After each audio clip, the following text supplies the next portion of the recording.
We're here again.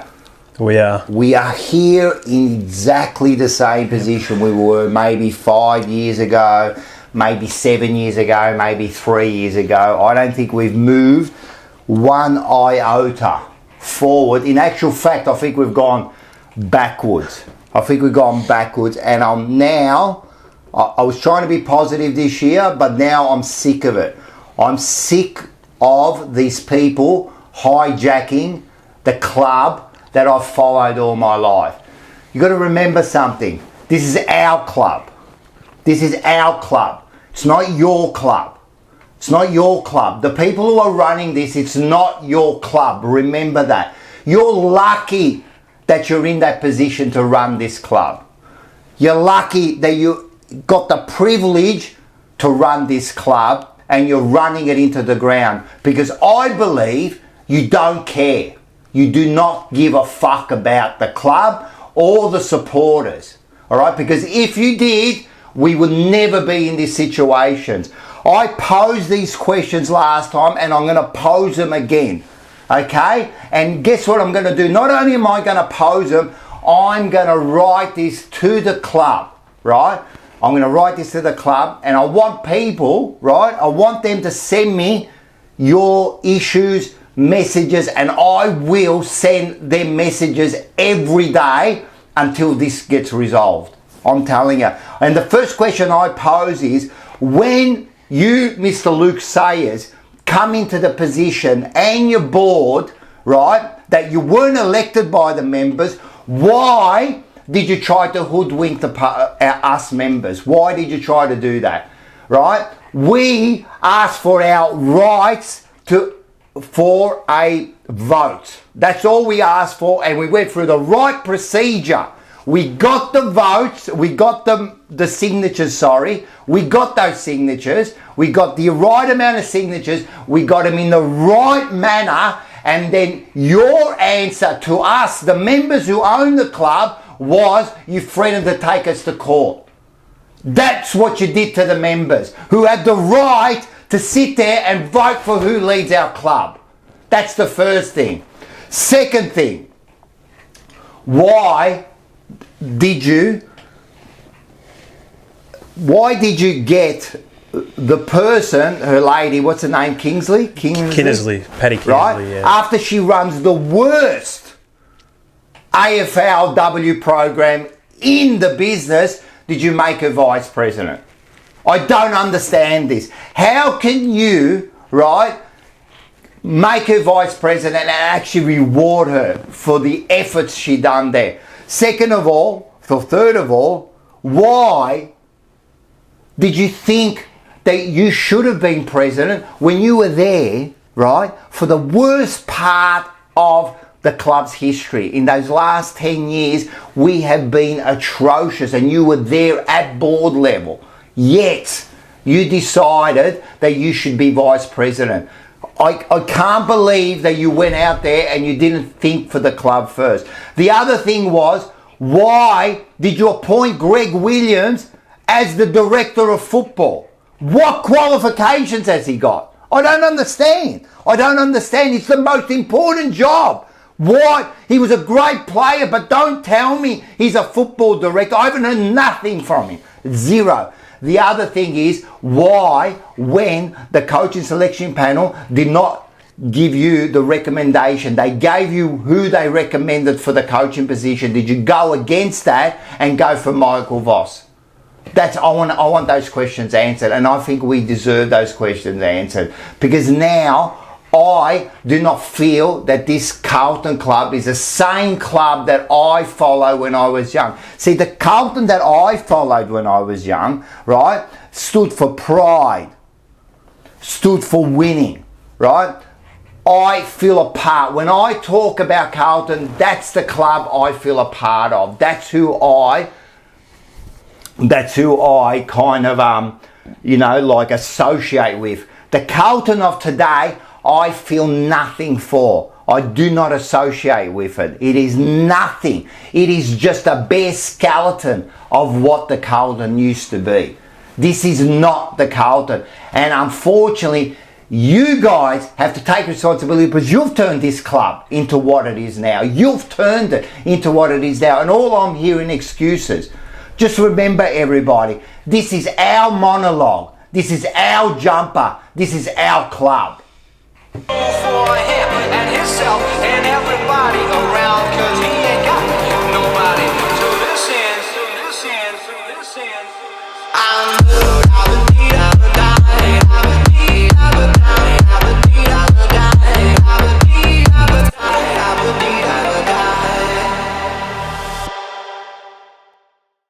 All right, everybody, welcome to the Jumper Punch. Oh, it's a big one. So last week, right, we had premiership players to talk about, and this week we thought we're going to get the fans to have their view on where the club is going, and not only just the fans, some young fans. So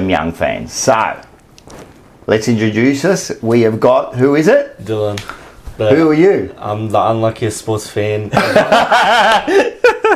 He's also my son. So that's Dylan, yeah, and we have Jad. Jad. Everyone Rocco. knows Jad. Everyone, yep. The maniac on the fan cam. Yes, Yep, we've yep, all yep. turned into maniacs, but you've spoken well in recent times. You've shown your passion about the club, and we thought we'll bring the fans in this week. And get that perspective of something different, you know what I mean? Like, we're talking, we normally talk, we normally get like players on here, but now, man, you are a big part of this. And unfortunately, you guys have seen nothing. Nothing, mate. Zero. Absolutely nothing. So I can't even believe that. Far out. I feel bad that I made this kid follow the Blues, you know what I mean? As well. Because, my goodness. like I said in my rant, man, this is not what Carlton is. This is not what we are. Trust me, this is not what we are. But you know what? You know what people will say? They'll say what we were was wrong. What do you mean was wrong? They think the old Carlton was what got us here in the first place. And don't forget that. And don't forget how we got here. Just don't ever forget. Don't ever forget the Anzacs. Don't ever forget the people in the unions who worked their hard so you can get your weekends off. And don't forget the people at Carlton who got you to this stage. The only reason that these blokes even get memberships and that, get sponsorships and that, is because of that emblem and what they did years ago. We built this club into what it was, and then they've destroyed it. Like, you gotta remember, 20 years ago, this club was a force. It stood for something. What do you mean that was like, that's not what the Carlton, that was the Carlton. This is not the Carlton. This is not the Carlton now. That was Carlton. Everybody must remember that, and we must bring it back to that position. Why can't we bring it back to what it was? Can I tell you why? Because they're ashamed. Who's ashamed? They're ashamed. The people running the club, the people who push this new image of whatever how this new Carlton has to be, they're ashamed. They're ashamed of the arrogance. Don't we dare say we've got 16 flags. Don't we dare take any pride in what we're doing anymore, because they're ashamed of what brought us here. This new modern world has pushed us to become watered down and something else, not what we are. We have to copy every other club and be what every other club wants to be. You know, politically correct, nice. But that's disrespectful. Yeah, it is. It's disrespectful to everybody. The blood, the sweat, the tears that they had to get this club to a certain position, right? That's disrespectful for them. It's a lack of pride. Our pride is gone. It's gone no pride. on the board. It's gone behind the scenes. It's gone in the coaching. It's gone in the messaging the coaches are giving us. It's gone in the way they play. There's no pride in who we are anymore, and that's why you look at us on the field. You don't know what you're seeing. There's no identity. There's zero identity. No. So they've lost that essence of the club, the fabric of the club. That's gone now. And every day and every week we play, we lose a little bit more of it. We lose a little bit more of it. And we've got to stop this. We've got to stop this. We've got to stop losing. We are Carlton. Do you understand? We are Carlton. Let's get that through our heads. And we've got to, us as fan base now, we have to stand up and say, this is enough, man. Because seriously, the people that are running this, right, I named a few, and there's a lot more. They can say whatever they want. I don't care how much money they've got. I don't give a fuck, mate. We live and die this club. And you sit there and you can just do whatever you want and think you're going to get away with it. Because they'll just walk away. Who was our last president? The Gudashay. Where is he? No idea. Does he give a fuck? Probably not. Probably not. The next president, where's he going to go? The only person that I ever... Huh? He'll be going to court. Well, that's what the you're other hearing. thing. That's another thing, you know. But the president, not even the president before that, and that they were a bit junk too. But John Elliott, mate, you'll remember him as a great Carlton man. I don't care what anyone says. Yeah, man. and that's how you should remember him. That's right. But there are people out there who don't want us to remember him in that way. I don't care what they want to remember. And some of them are fellow Carlton supporters. I don't care what they want to remember. What's happened? Because that's another thing. What they do is they forget all the good you've done, and they'll just come and at the end, and that... Mate, that bloke bled for the Blues, mate, and that's the only reason we won those premierships. He did what he had to do at the time, and that was it, mate. Anyway. But also, like the premierships and stuff, because I've only seen this stuff. It almost doesn't feel real to me, because I've watched '95 and everything, but I feel like Carlton, they also don't promote the old players enough. I watch basketball a lot, and they're old players. They're like gods to them. They talk about them all the time, but we don't show it enough. We don't embrace. I totally agree with that. We don't embrace. We don't the embrace past. anything about our past. I hate to bring them up on here, but just look at Collingwood.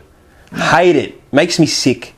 But look at how Craig McRae embraces the culture of the club. 100%. The past of the club. 100%. He showed them before the game last week. I don't know, you probably covered it. He showed them just videos of how they broke our hearts last year.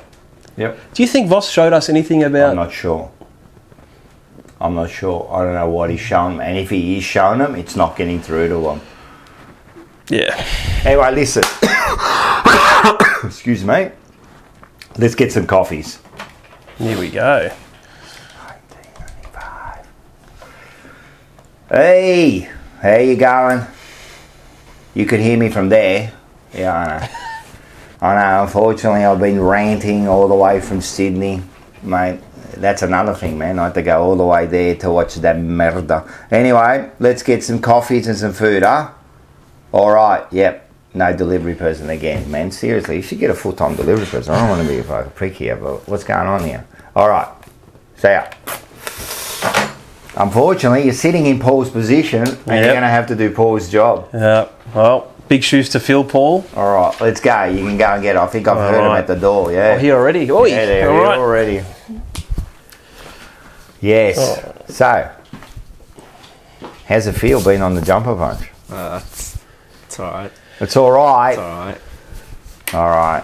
Listen, we're going to have a good time today, and we're going to get your thoughts on all this. Yeah. Here we go. Look at the delivery. Look at this. There we go. Oh, nice. Beautiful. And the food's coming. And of course, who are we sponsored by? Snits. Where? Northlands. Northlands. Sorry about that. I've got a bit of a cough, people. Sits Northland. Just remember that if you become a sub, you're a subscriber. Yeah. You get 17% Snits Northland. Look at this, mate. We have got the wraps. We've got the status quo there. What else have we got? I forgot what it's called. The Si Senorita. Yeah. That's a spicy one. We've got some chips, and we've got the Mediterranean. That's beautiful. And if you become a member of the Jumper Punch, it's pretty easy. What you've got to do is you've got to go over to the Jumper Punch, become a member, and you get 25% off. You think about it, man. For $4 a month, you get 25% off. That's pretty good. 25%. 25% off. That's a good deal, man. Gee whiz, what are we doing? Get down there. I'm telling you, man, become a member, and it also helps us out. And if you become a member of the Jump Pipe, 25% off, so become a member now. The first one you got to become, do you know what it is? Who's the first one? Oh Mars. My God, we got the Mars. The Marzi. Hey, Mars is overseas at the moment, but he's still his presence is still here.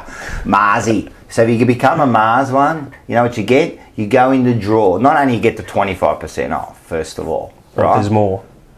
You go in the draw for like, could be like a $2,000 hamper. Far out. You get jumper, Jesus you get a Christ. sign poster by the Buzz, you're getting Marino Brothers hamper, you're getting all sorts of stuff. I'm telling you, mate, the thing could be worth anything, so everyone get on there. But if you want to go to the next level, of course, we go to the Rocco. The Rock. Now, if you become a Rocco, not only do you get all of that, you get a chance to sit where you are, mate. See where I am? Yeah. I'm not leaving. What do you mean? What do you mean? Nah, yeah, go on. Go on. Let's put it. Do you like the Medellina? The Medellina. Have you heard about this? I've heard about the Medellina. Can you have the Medellina? How old are you? 18. Oh, good. Your mum's going to kill me, man. Medellina and coffee.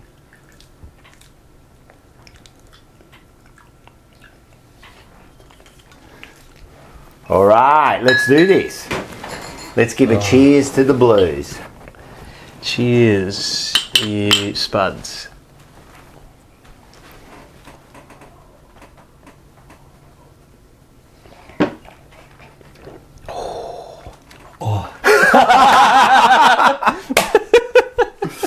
He still goes though, it's alright. That's horrible. That's horrible. That's beautiful. How smooth is that? Yeah, it's very warm. That's Warms the 40-year-old, pockets. 40-year-old grappa, mate. No way. I've never had anything that old before. Mate, I'm 40-year-old telling you. grappa. I have plenty of those things. 40 years, that's young for me. What about if you want to go to the Paolo? Oh, I was going to say, first of all, wait a minute, we'll go to the Paolo. You go to the Paolo, that costs you $24.99 a month. But what you get for this, and also in the Rocco, is you get to sit on the couch, but you get to have a kick. You go into the draw to have a kick with Ange. Oh, the wolf. How many people get that sort of chance? No. To have a kick with one of the greatest kicks in AFL. Wow. I wonder go in- how far he can kick it still. Well, he reckons he can go 50 on his opposite foot, so I reckon Still Yeah, 50. I reckon, mate. He had that natural kick, didn't he? Far out. You know what? When you watch clips of him, he never looked like he put that much effort. No. That's he's just got it. natural. He's got it. Do you mind closing the door? Oh yes, sorry mate. Or else we get a bit of noise from out there. Nah, he can kick it. And another thing was, mate, he would hit a target every single time. Every single time. But you'll also go into the draw. No.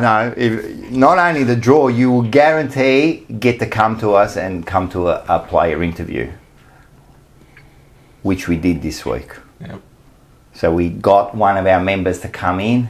We interviewed Mil Hanna, Yep. right? And he came along and Yep. he watched the interview and then he sat in and he asked a question to Mil. How many chances do you get like that, mate?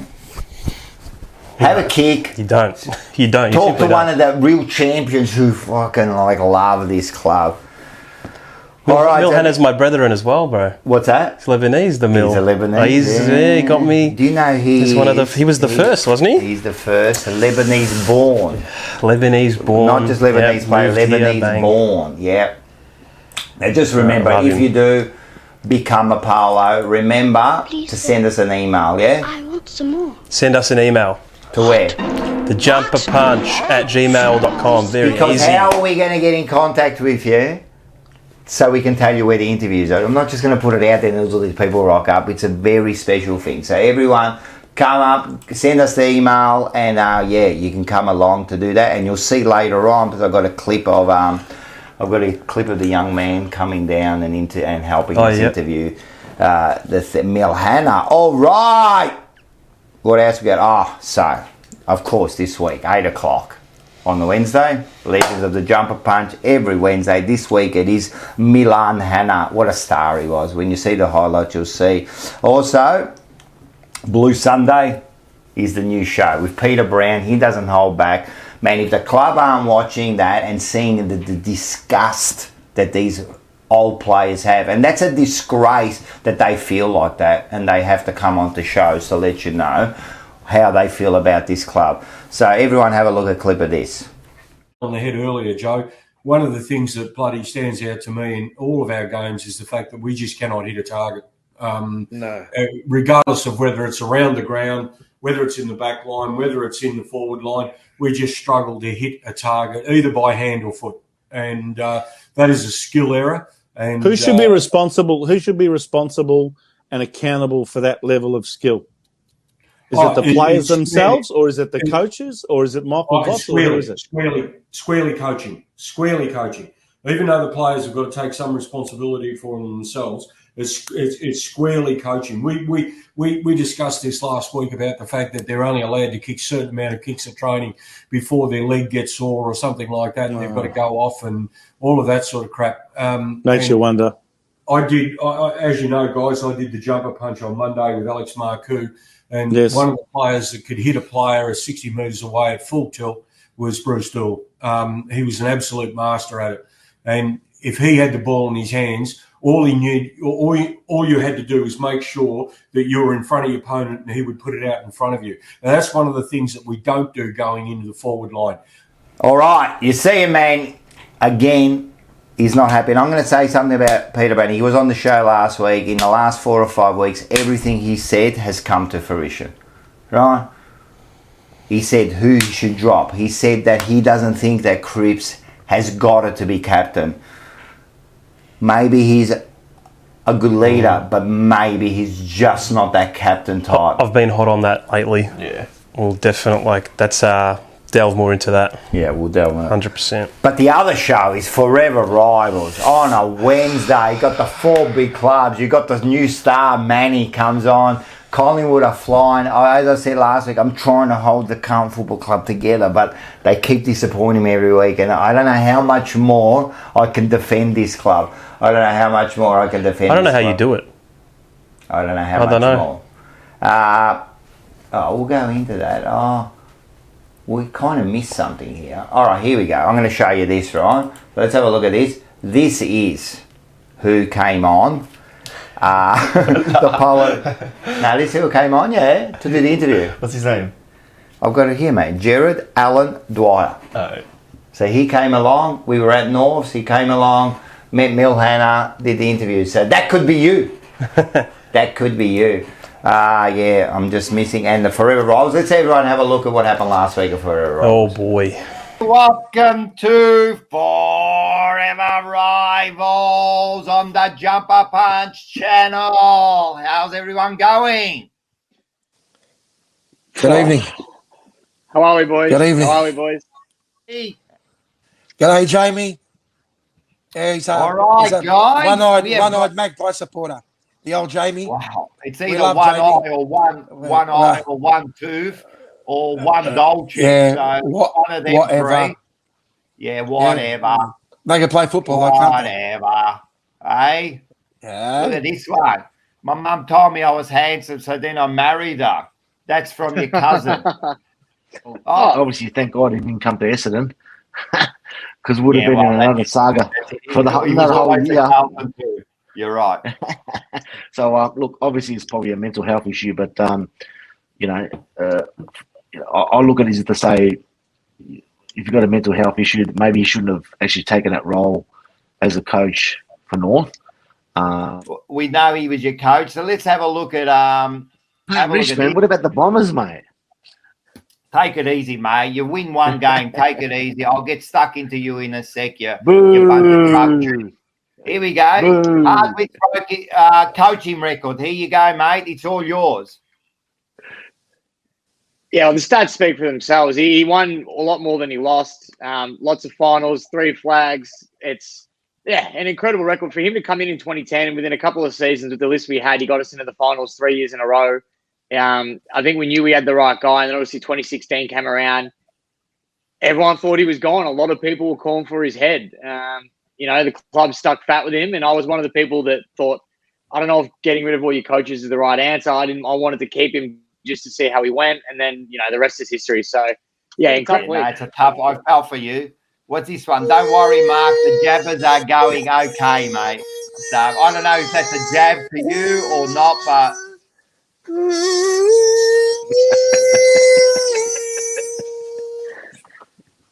Don't quit your The day. violins job, are playing, mate.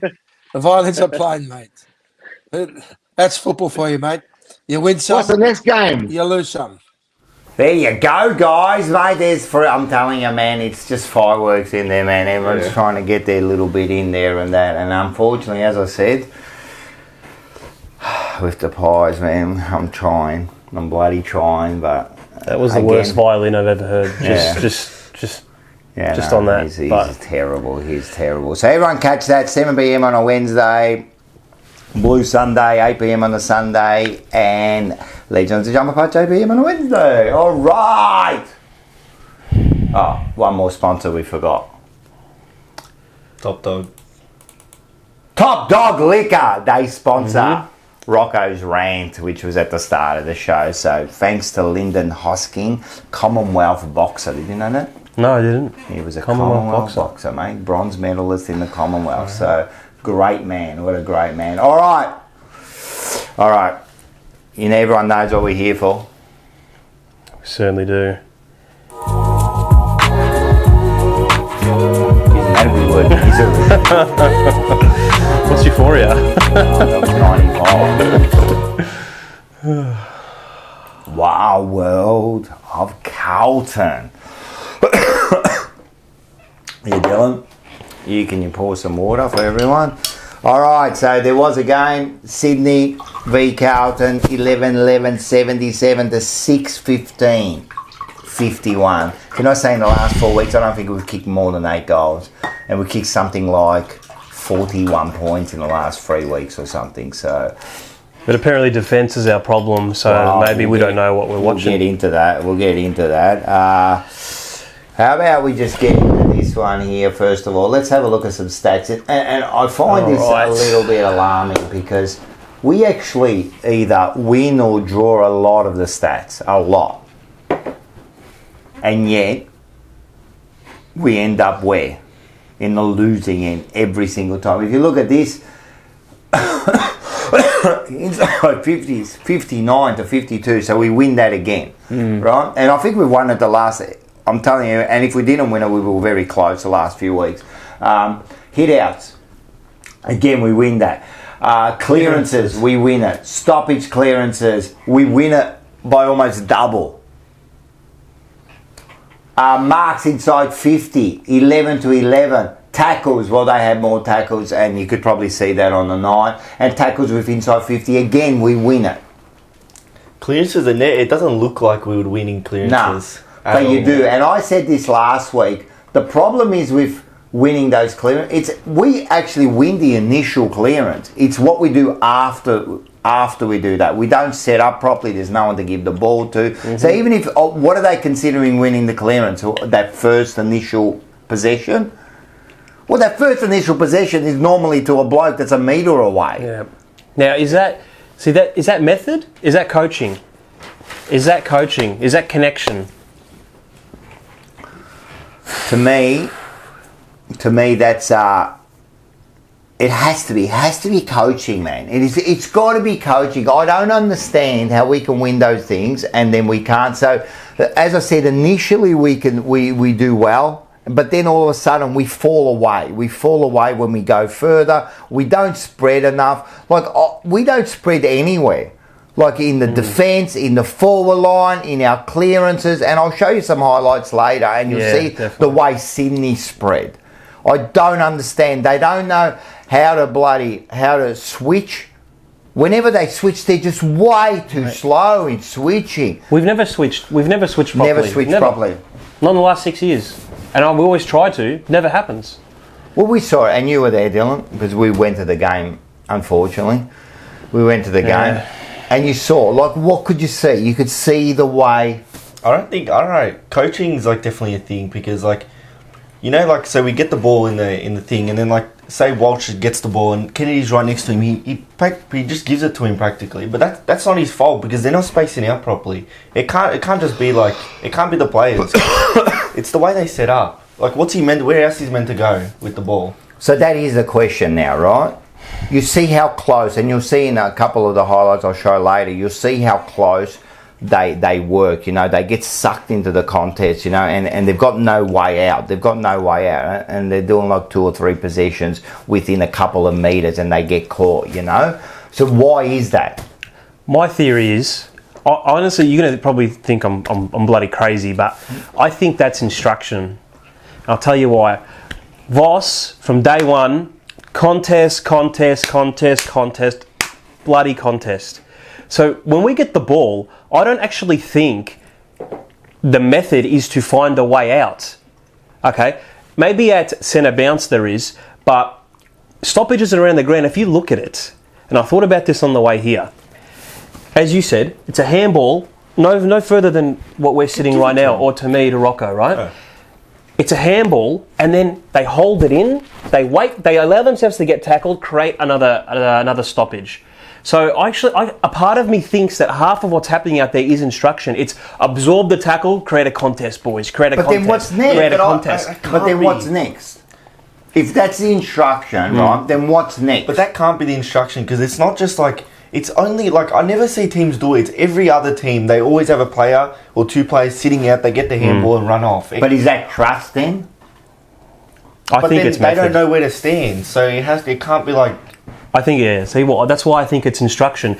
Look, you talk about. So you're trying to structure. say, what are they saying to them? They're saying like, all go in, or are they saying like what? What I'm saying, I think the philosophy is win the clearance, get it forward quickly, territory game. But you can't. But then I think the backup to that is, boys, if you can't get the clearance, create another stoppage. Yeah. Create another stoppage. No coach. These players are doing what they are told. There aren't 22 guys out there going on their own. And that's why I think if you look back to when Voss and Cripper were arguing, by the way, that should have been a lot more fiery. That was tame. That looked like 2 blokes who don't want to say what they're really fucking thinking. Yeah. So that's why I say it's half instruction. I just think the game plan is so poor that the alternative, if it fails, create a contest, because that's our strength at the end of the day, apparently. Is that the way Voss used to play? Yes. And I think I said that on the fan cams. What we're seeing, this is early 2000s football. Right. So I actually think that, because that's the way Voss used to play, and that's the way the Brisbane game plan was. They had some strong contested ball winners there in Voss, Black and all that, right? And the Scott brothers, like real hard contested balls. And there was a lot of contested ball, right? Then kick it forward, right? And you used to have the big boys up there, Jonathan Brown, you used to have Lynch. Yep. And then you used to have the skill of Ackermanis and all that, right? Winning the ball. So that was their thing, right? I think this is what he's trying to do. Unfortunately, I don't think he's got the players to do it. But what does he want to do? This is what I don't understand. I can't tell you what we're trying to do. Well, no one can, because we're getting now experts, right? We're getting experts who are, like footy commentators who are saying exactly the same thing. They don't know. Oh, you heard Dunstall the other night? Well, Dunstall was one. That was a ripper. I love that.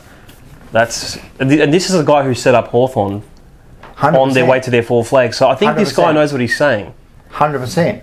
100%. And Cripps and Voss arguing that just proves they're like the play. They're not connected. Well, they're confused. And then Cripps is obviously wants to do something else, but they're just not on the same page with how the game. 100%. If they're arguing, especially arguing in front of everyone, they're arguing in front of everyone, right? That means there's confusion. There's confusion in the whole game plan. There's confusion in what's going out on the ground, right? Now, what was said that day was it was either Voss going, you're not listening to me, right? Or it's Cripps saying, far out, I'm telling you, it's not working out there. They're the only 2 things it could possibly be. That to me, that whole conversation, now you can tell me which side you think it falls on. Who did it look like in that conversation was in the right, so to speak? So you think Cripper... Yeah. Was trying to tell him, mate, this is what's happening. You're telling me to do this, but this is the result of what you're telling me is happening. You're not looking at it. Voss was like the baby in the situation. Like Cripps was like saying that, but Voss was like saying like... It looks like kind Cripps of like- was upset about something. Yeah, that's what I'm saying, yeah. To me, so I'm glad you said it because I'm the opposite to you. Yeah. Right? To me, the head coach should be the boss. 100%. You do what I freaking tell you to do, and there's no back and forth. Now there may be confusion there, but to me, I saw Voss talking to him, not looking him in the eye. He didn't once look him in the eye. Yeah. Okay, so that to me is Voss holding back. I really feel that Voss is holding back. I feel like he wants to tell Cripper a lot more honest truths than what he's allowed to say or what he's allowed to do, or he's maybe worried about their feelings. Who? Voss. Yeah, but why isn't he saying it? Well, this ties in. Well, I just think it's the overall culture of the club. Didn't we have the same problem with Teague when he gave him that spray? You think that he's either not too scared, like he doesn't want to tell the captain? Yeah, I don't think Voss is expressing himself as clearly as he would like to. That's So what I who's think. stopping it? The culture. I think he's either worried at the culture. What's the culture? The culture is these boys are sensitive. These boys don't want to be yelled at. And I've had this conversation with Terry and Palm and Paolo and Mars. These boys don't have the honest, hard conversations with each other. They don't. Who do you think when they get off the pitch? Who's going up to Ed Kerno and telling him, mate, you are not to kick the ball when we're going inside 50. 100%. Your role is handball.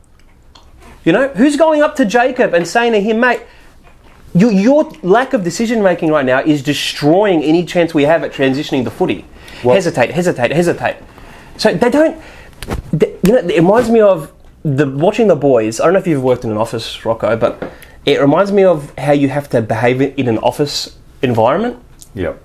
Does that make sense at all? Yeah. Well, it's the same in any workforce almost at the moment. You know what I mean? You're not allowed to be direct. You're not allowed to really say what you want to say. There's a way that you have to speak. But at a footy club, it shouldn't be like that ever. Look, the top clubs aren't like that. Look at Melbourne last year. Everyone's going on. They're having a go at each other.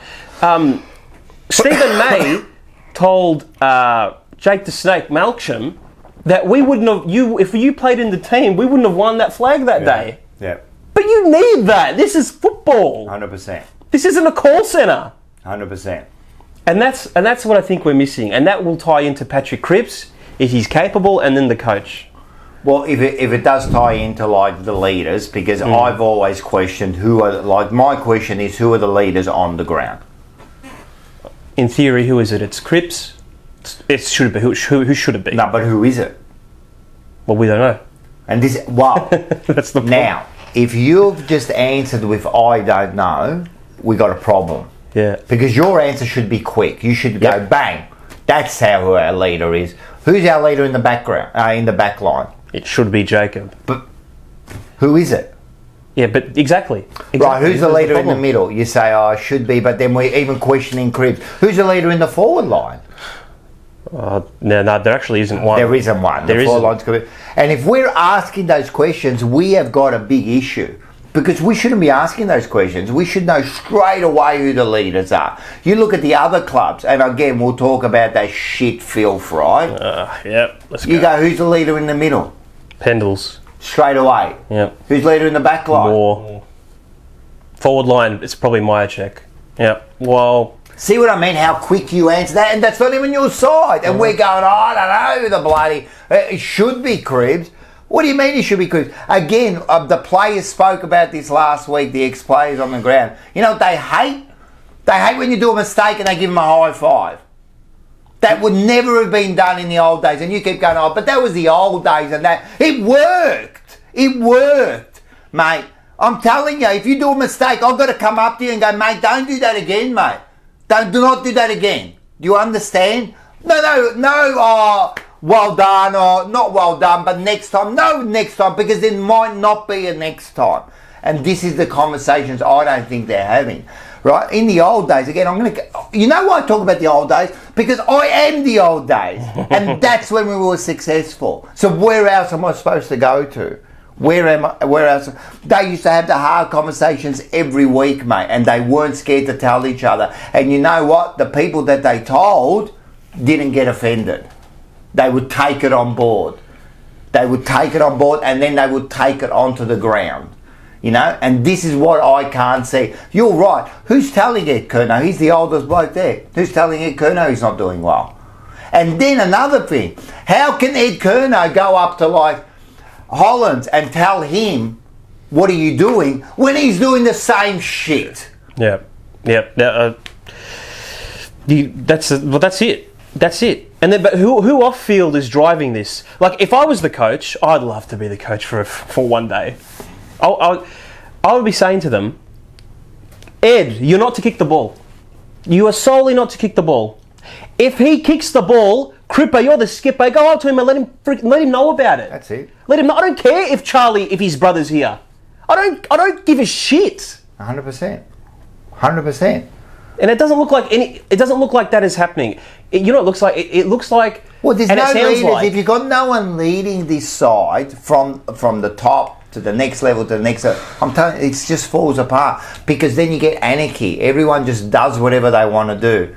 Everyone just doing whatever they want to do. It's starting to get to that. It is starting to get to that. There's a passage of play that the skipper caused near the end of the quarter where we could have kicked that goal. Yep. I'll just go with it now. I'll just say, so Hollands is streaming forward. You got Charlie uncontested, 25 metres away. Yep. The skipper comes in, demands the ball, and you can see.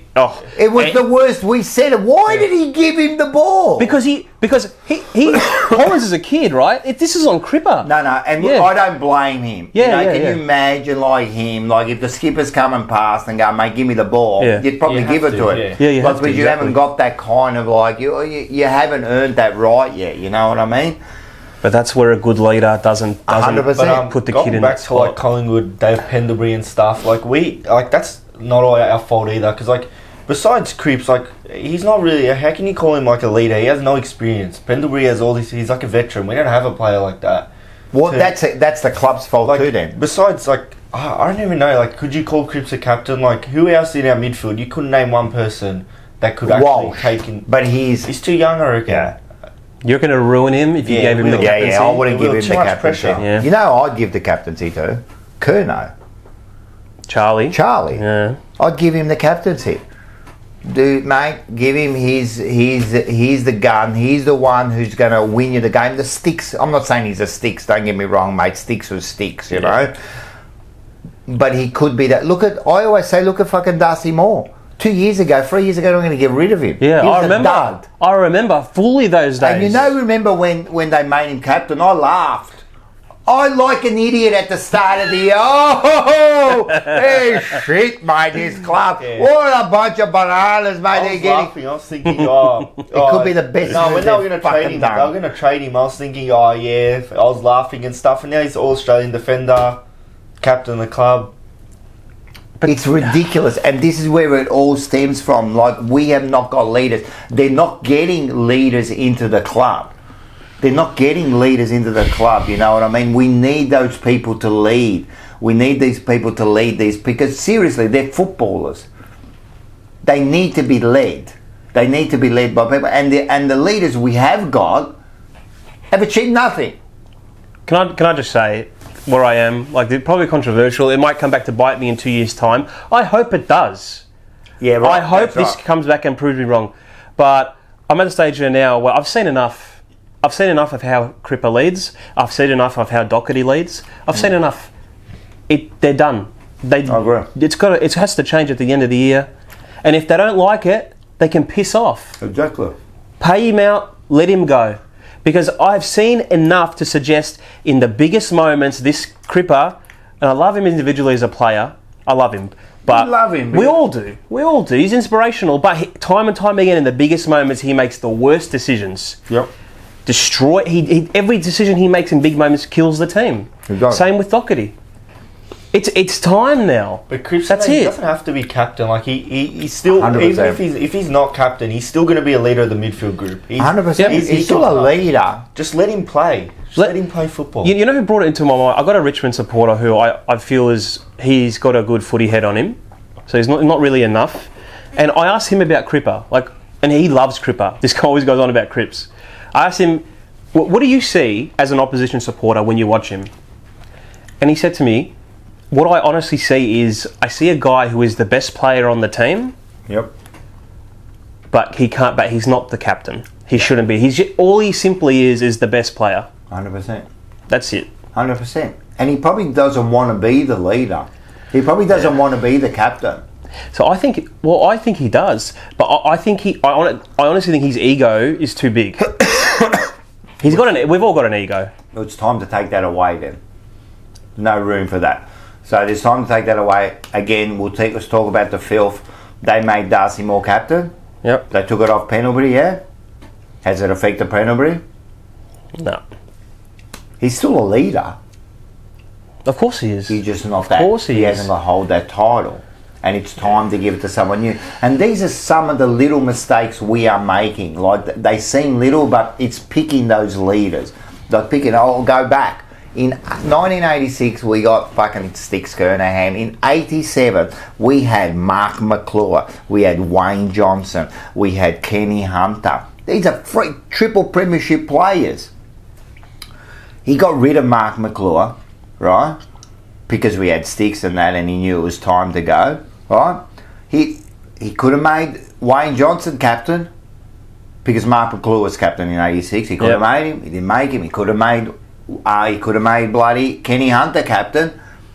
Leaders of the club.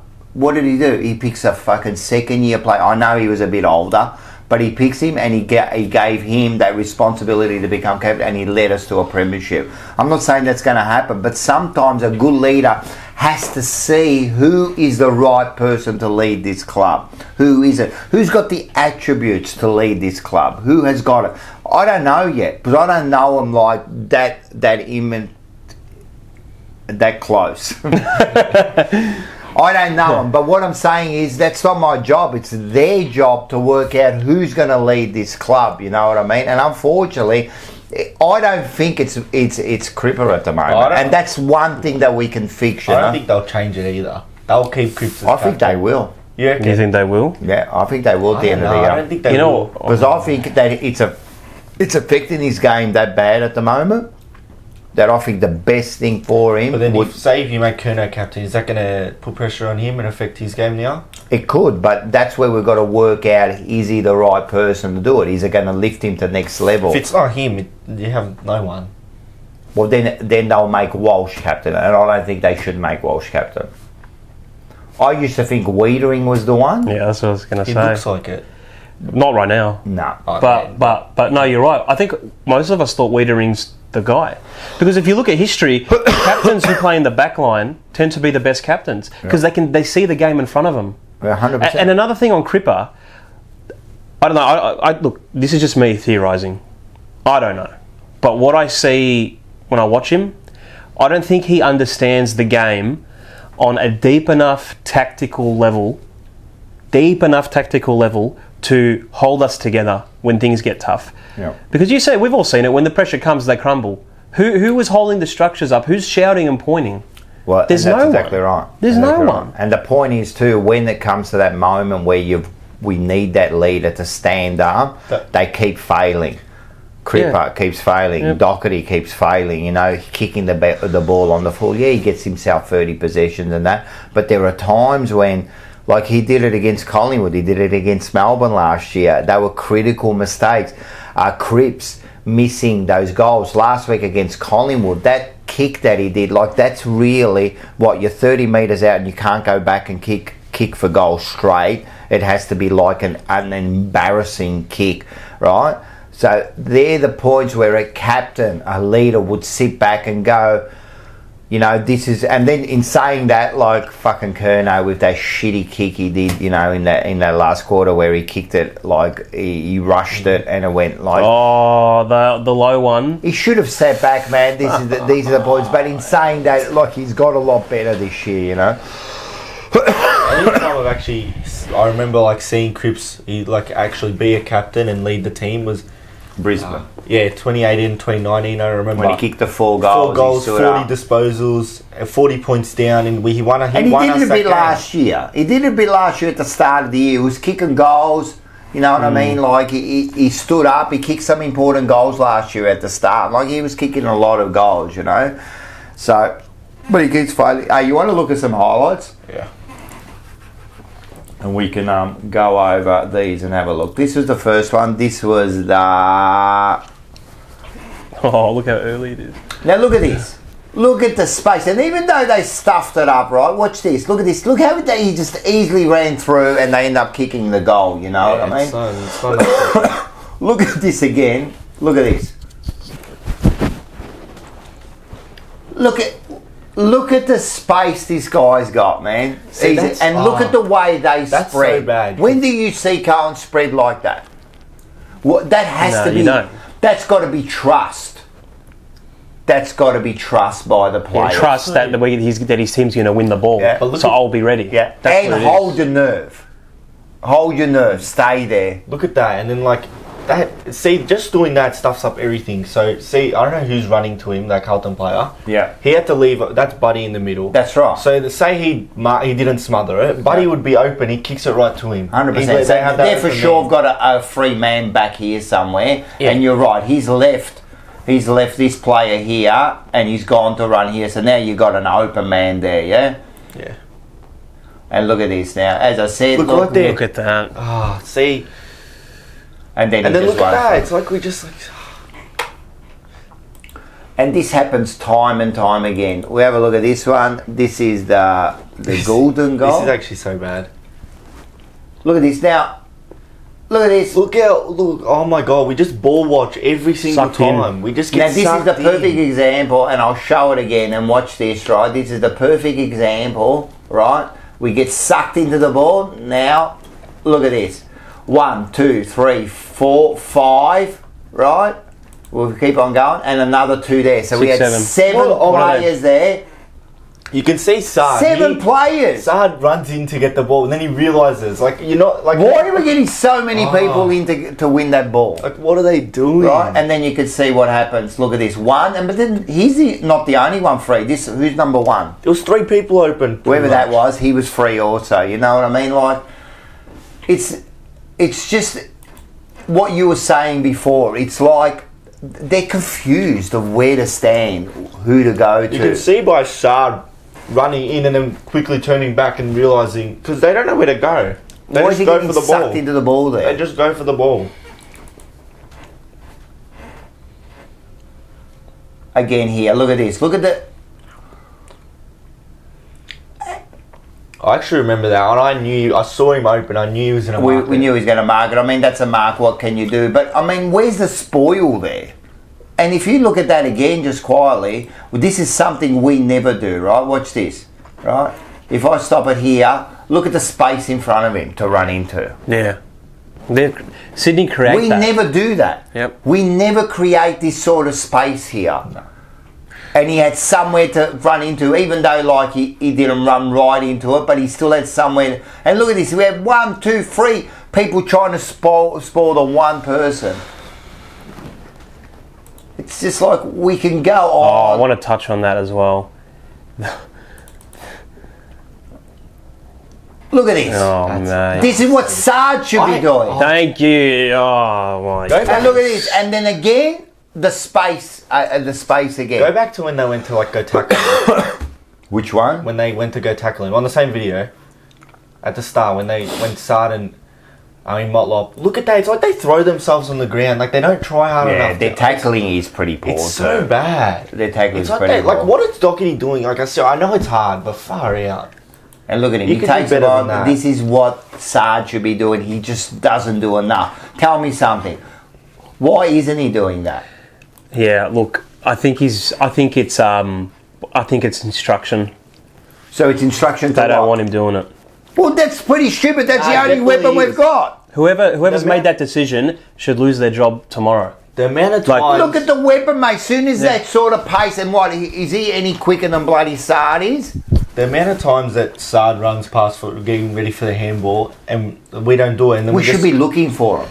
There was another player who made it, I think, I don't know if it was, I don't know who it was. He said, I think Port or Adelaide used to do it where they used to put like a bright orange vest in training for the 2 players they wanted the ball into their hands. Oh, really? right? Wow. And they used to just hit them every time. Every time you get the ball, you look for these two players, That's what we should be doing. And maybe Doc too, because 80% of the time he does hit targets, you know what I mean? But they just don't look for these players.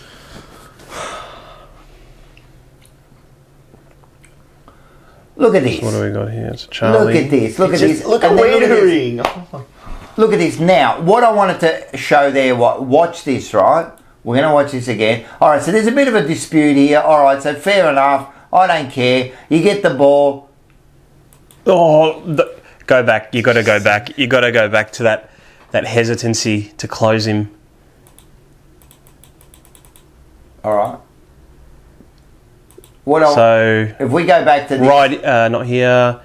Wait till he gets it. Gets it. Wait, yeah. There. Now. Look at.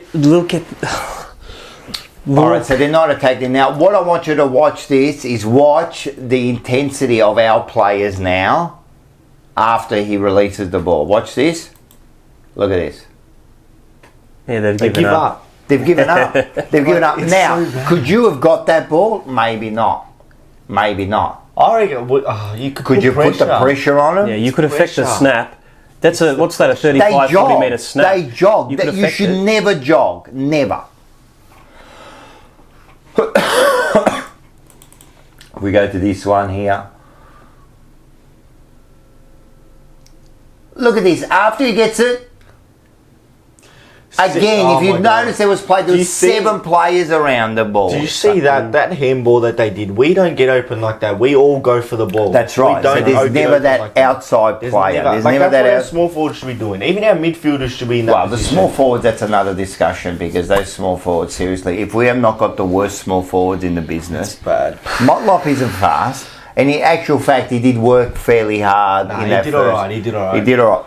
Durden does stuff all. Owies, everyone was praising him 2 weeks ago, but I you feel know like with he's Owies, very inconsistent. he's in and out. He's very inconsistent, Owies. He doesn't do enough. Yeah.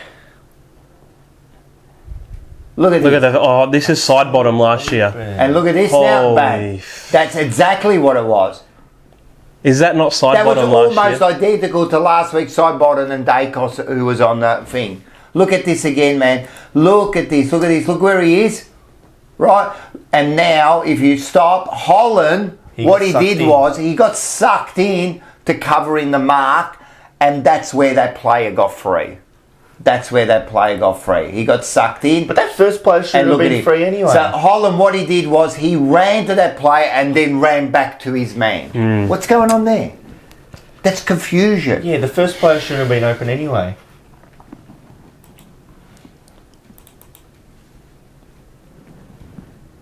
Look at that kick. I hate that kick. I just hate And that that's what I fucking want kick. to. Now That- look at him. He runs through, and again, look at the pace, and look at Motlop just gave up on that run. Now, admittedly, Wiedering took that mark because he kicked it to the wrong side of Buddy, right? But if you look again, we did this all day. Now, I don't even blame Pinner because that's all he can do.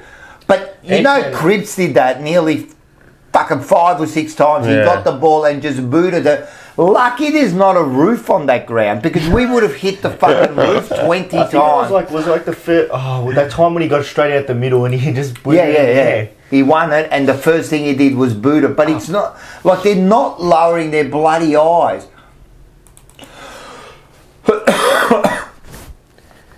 Oh, look at this. Then with the kick, it's not even like it's a little bit of trick. But look at him. Who is his number one? Warner.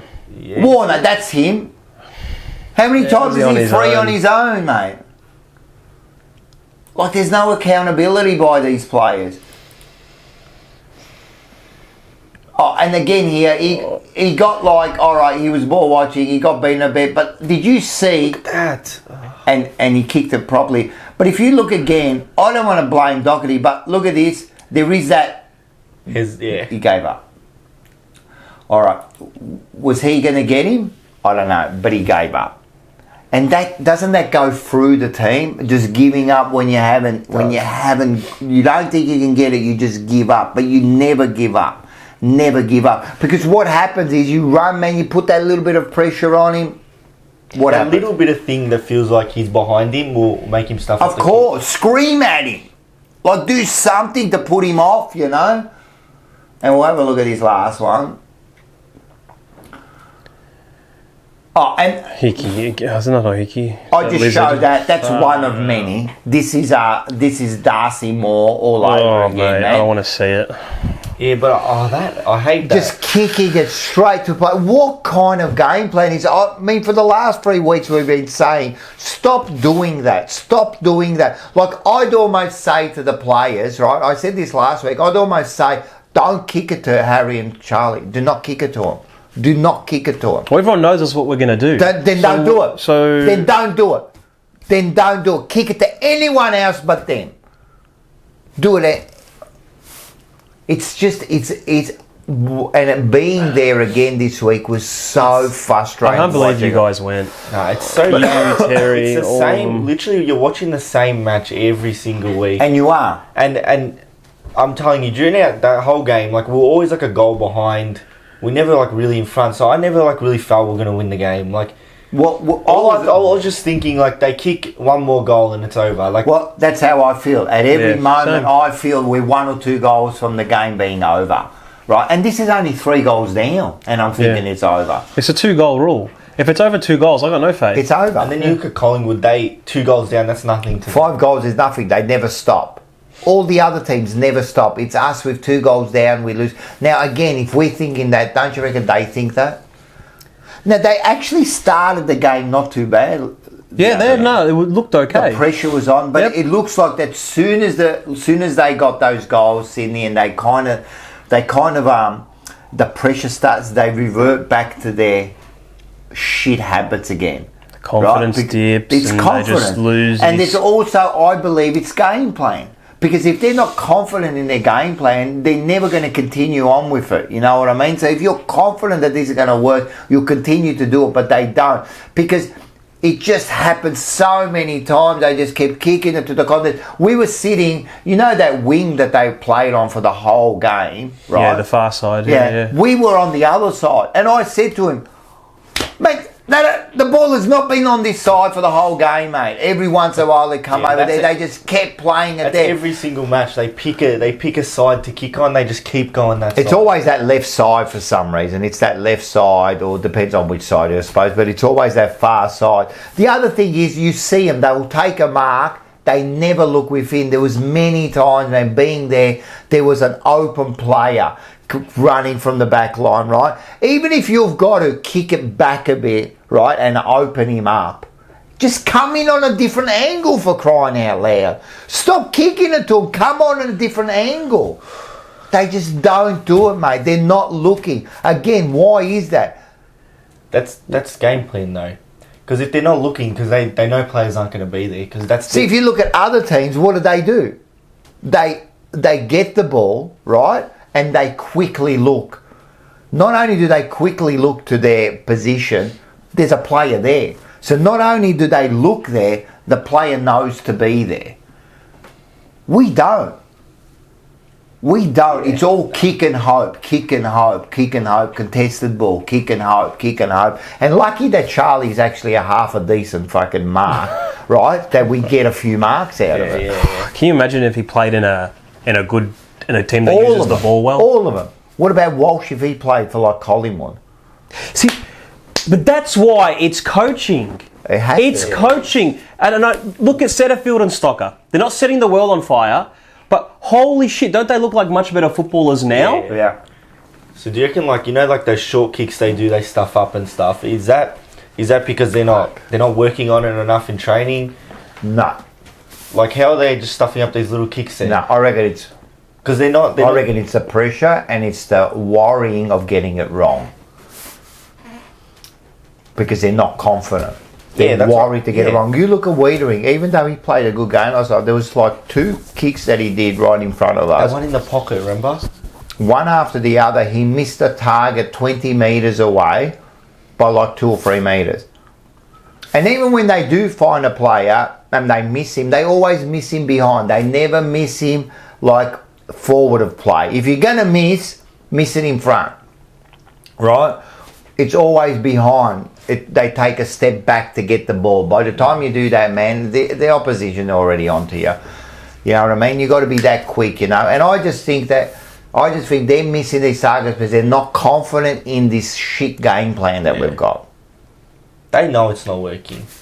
That's why they're not confident. That's the red flag now. It's like, doesn't it? That game looks like he's lost them.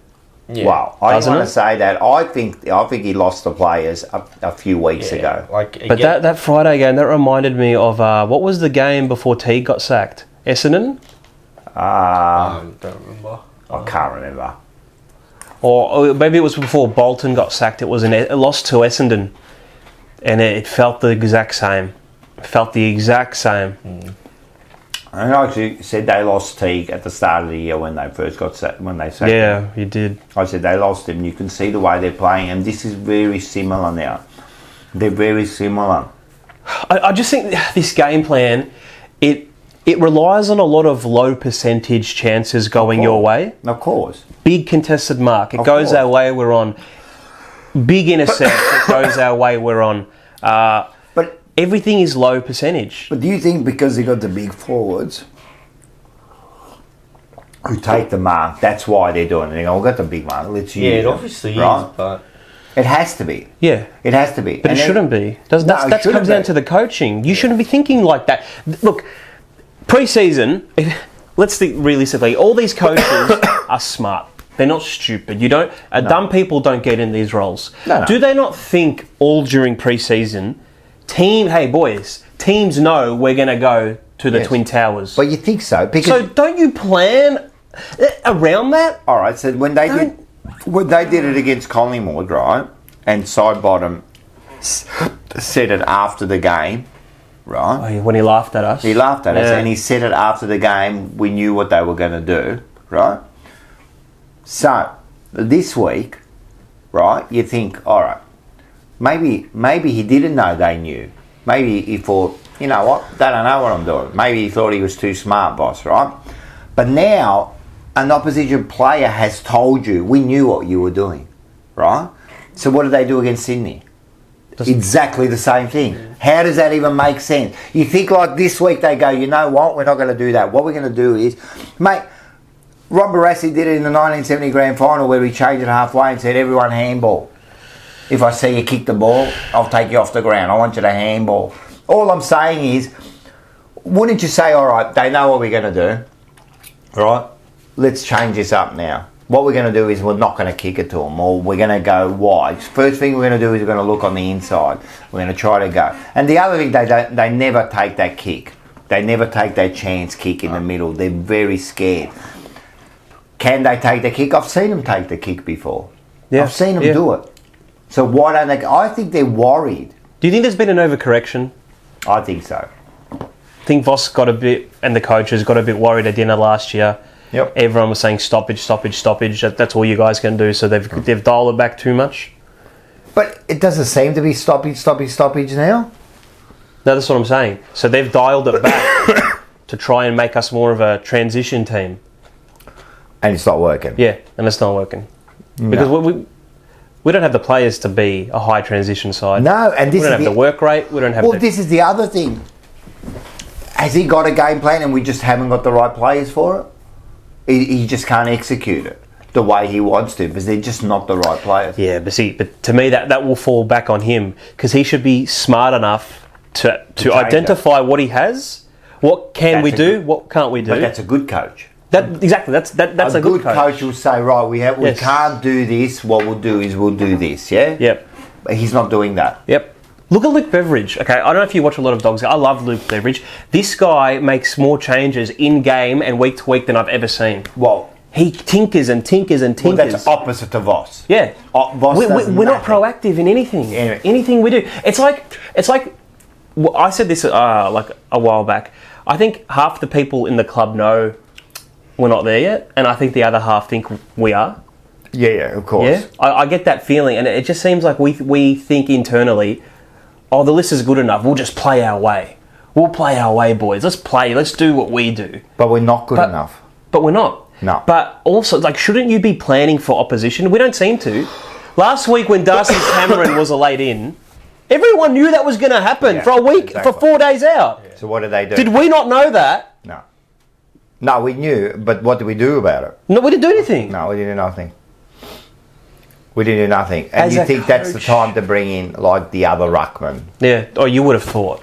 You would have thought. But like, what do you he's think? been losing it in selection a few weeks now. Oh, Rocco, this is a hot topic for me. I get fiery on this. There is zero selection integrity. No, there's So what's going to happen this week? Well, this week, because of the injuries, they've got Yeah. no choice but to bring Yep. in those players that we've been saying, give them a go at least. Do we do a review later of the upcoming game? Yep. So I'll probably save it. I'll save it for that. For the Melbourne game. Yeah. Yep. Now we'll talk about next Yeah. week's game. Yeah. Yeah. Well, they've got no integrity the way they select people. It's just all over the place. They got no. It's almost like he dropped Savani for the headlines for his name, because like TDK, Savani could have done exactly what TDK did. I could have done what TDK did. But that's not the selection. That's not the acting I want to see. And that was Silvani's the other- not a big enough player for me to give a shit right. that he's been dropped. What were the headlines? Oh, he drops the axe. On Yeah. what? On Sauce. who? And Lewis Young. Why did he get dropped? Well, I actually agree with his dropping, but You reckon? I don't like him. I would have dropped Wiedering before I dropped him. Yeah, but that's the thing. That's what I want to see. Even though Wiedering did well this week, that would have been the move I would have done. Can I just say, Wiedering did well this week because Buddy's cooked. Yeah. Okay, that's it was nice to see Wiedering gain. We'll see next week. Yeah, we'll see. We'll see against next Melbourne week. next week, Do Melbourne yeah. even have a big forward for him? So we'll see. But Buddy's cooked. That's like I want to see Jacob. And he It's good looked to see you get a kick, mate. But I want to see you. Well, that was the move they should have done. Go against a that proper should have been the selection. Like to me, Wiedering should have been the one dropped because he's been like shit house, bad all year. You know what I mean? Yeah. And there is no pressure on either the players playing the game, and even though the players in the reserves are putting pressure, they don't look like they're going to get into the side anyway. Well, that leads me. Can I just touch on culture for a Yeah, sec? of course. Whether you hate Paddy Dow or you like Paddy Dow, you cannot deny that the culture has to be suffering because you've got one player on the entire list who is being held to a ridiculous double standard that the rest of the players are not being held to. 100%. So, I don't care if Paddy Dow comes in this week. I don't expect him to perform this week. I don't expect anyone who comes in to perform this week because the culture of isolating a certain player from everyone else, how is Paddy Dow going to come in and perform this week? Does he know who he's playing with? What synergy has he built with these boys for us to think he's going to come in and perform? Well, that's the other thing too. He's all of a sudden going to come in. Yeah, and he's going to understand everyone's running patterns. He's going to know these things, is he? Playing in the VFL for the whole fucking year. I don't think so. And the other thing is with Paddy Dow, like if you can, you don't like him, whatever. The point is that he's been asked to do certain things in the VFL, and he's been doing it week in and week out, right? And yet, people who just keep failing week in and week out in the seniors, it's like the Australian cricket team. They can't get dropped. Yeah. They can't get dropped. So to me, that ruins the fabric of the side. If you're doing all the work and you're not getting rewarded, and these people aren't doing the work and getting rewarded, what does that do for everyone? And don't think the rest of the players who are playing aren't affected by it. They're roommates. They have to be. Paddy Dow is I'm pretty sure, is roommates with Walsh.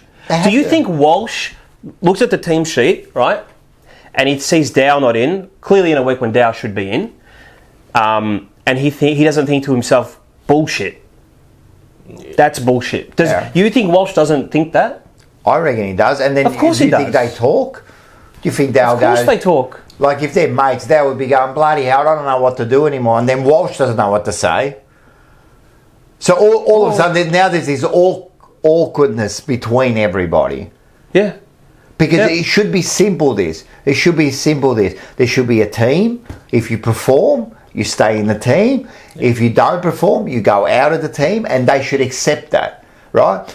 Again, when you're talking to the old players, when you talk to Ange was all Australian, and he thought, right, he was worried about being dropped every week. Yeah, I heard that. Every week he was concerned. Yeah. He thought, I thought I was going to get dropped. All Australian that year, and he thought he was going to get dropped every week, right? And there was someone there ready to take his spot, putting that pressure on him. You know what I mean? So whose job is it to nurture a culture like that? It starts at the people off the field, doesn't it? Brad Lloyd, I think Brad Lloyd's on holiday, to be honest. He's the other one, actually. I didn't mention him before. I think he's on a holiday. He doesn't... This guy's survived 2 footy reviews. Survived? Yeah, why? He's either not a big enough... Okay, this is the thing, right? With him surviving.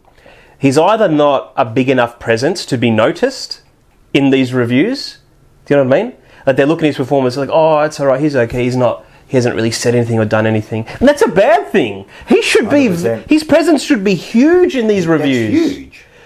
So how's he survived? If his presence is large, as it should be, and he's not doing a good job, you sack him. 100%. And he should have been sacked because what he did, you know, like years ago, a couple of years ago, he should have been one of the first. I mean, I don't know how he survived. Everyone else survived. They got rid of, but he survived for some reason, and no one questioned it. Yeah, no, they didn't. No one questioned it. So either way, whatever he's doing, if he's really quiet, he's wrong and should be sacked. Yep. And if he has a large presence in there, he should be sacked. Yep. There's no one or the other. That's right. Both of them yield the same result. He should be gone. So the question is, where does it start?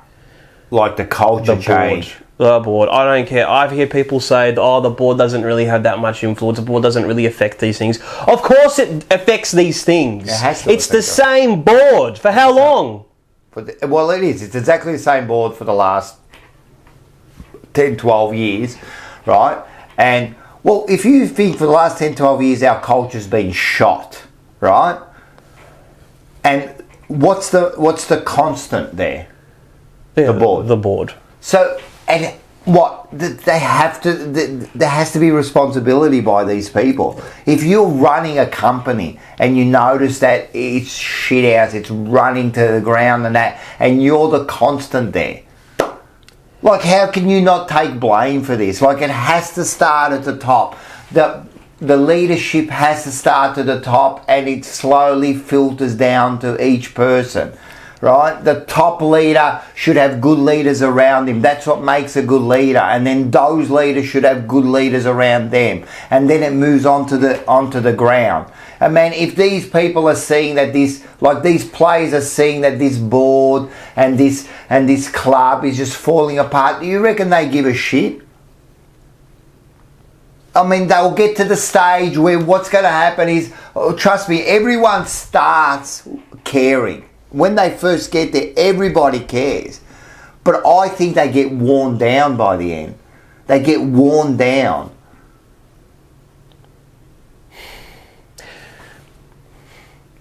There's nothing, and then they don't care anymore. See, this is the People thing. like Cribs and that don't care anymore. I'm not saying he doesn't care, but at the end of the day, you slowly have to get worn down now and thinking, you know what can I do, you know? Like, I did the best I could, but it's the best I can do, mate, sorry. The thing now, Rock, is that the evidence that we have, right, there is no other outcome now.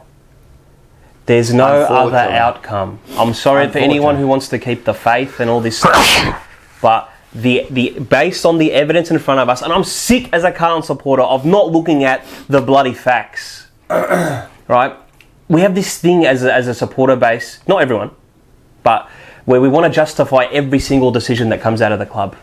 Yeah. You said it last year. Sayers has been on the board how long? Oh, but now he's in charge. Now it's different. Now it's different. Stocker gets delisted. Oh, but it's because we have too many halfback flankers. And he wasn't getting along good with the team. Blah blah blah. And then all these things we justify. Then the point comes where we turn, and then there's nowhere to hide anymore. We accept it's a bad decision. Yeah. Like me, in terms of my mentality, I can't speak for you guys, but I'm pretty sure I know where you sit. But my mentality is, it's over now.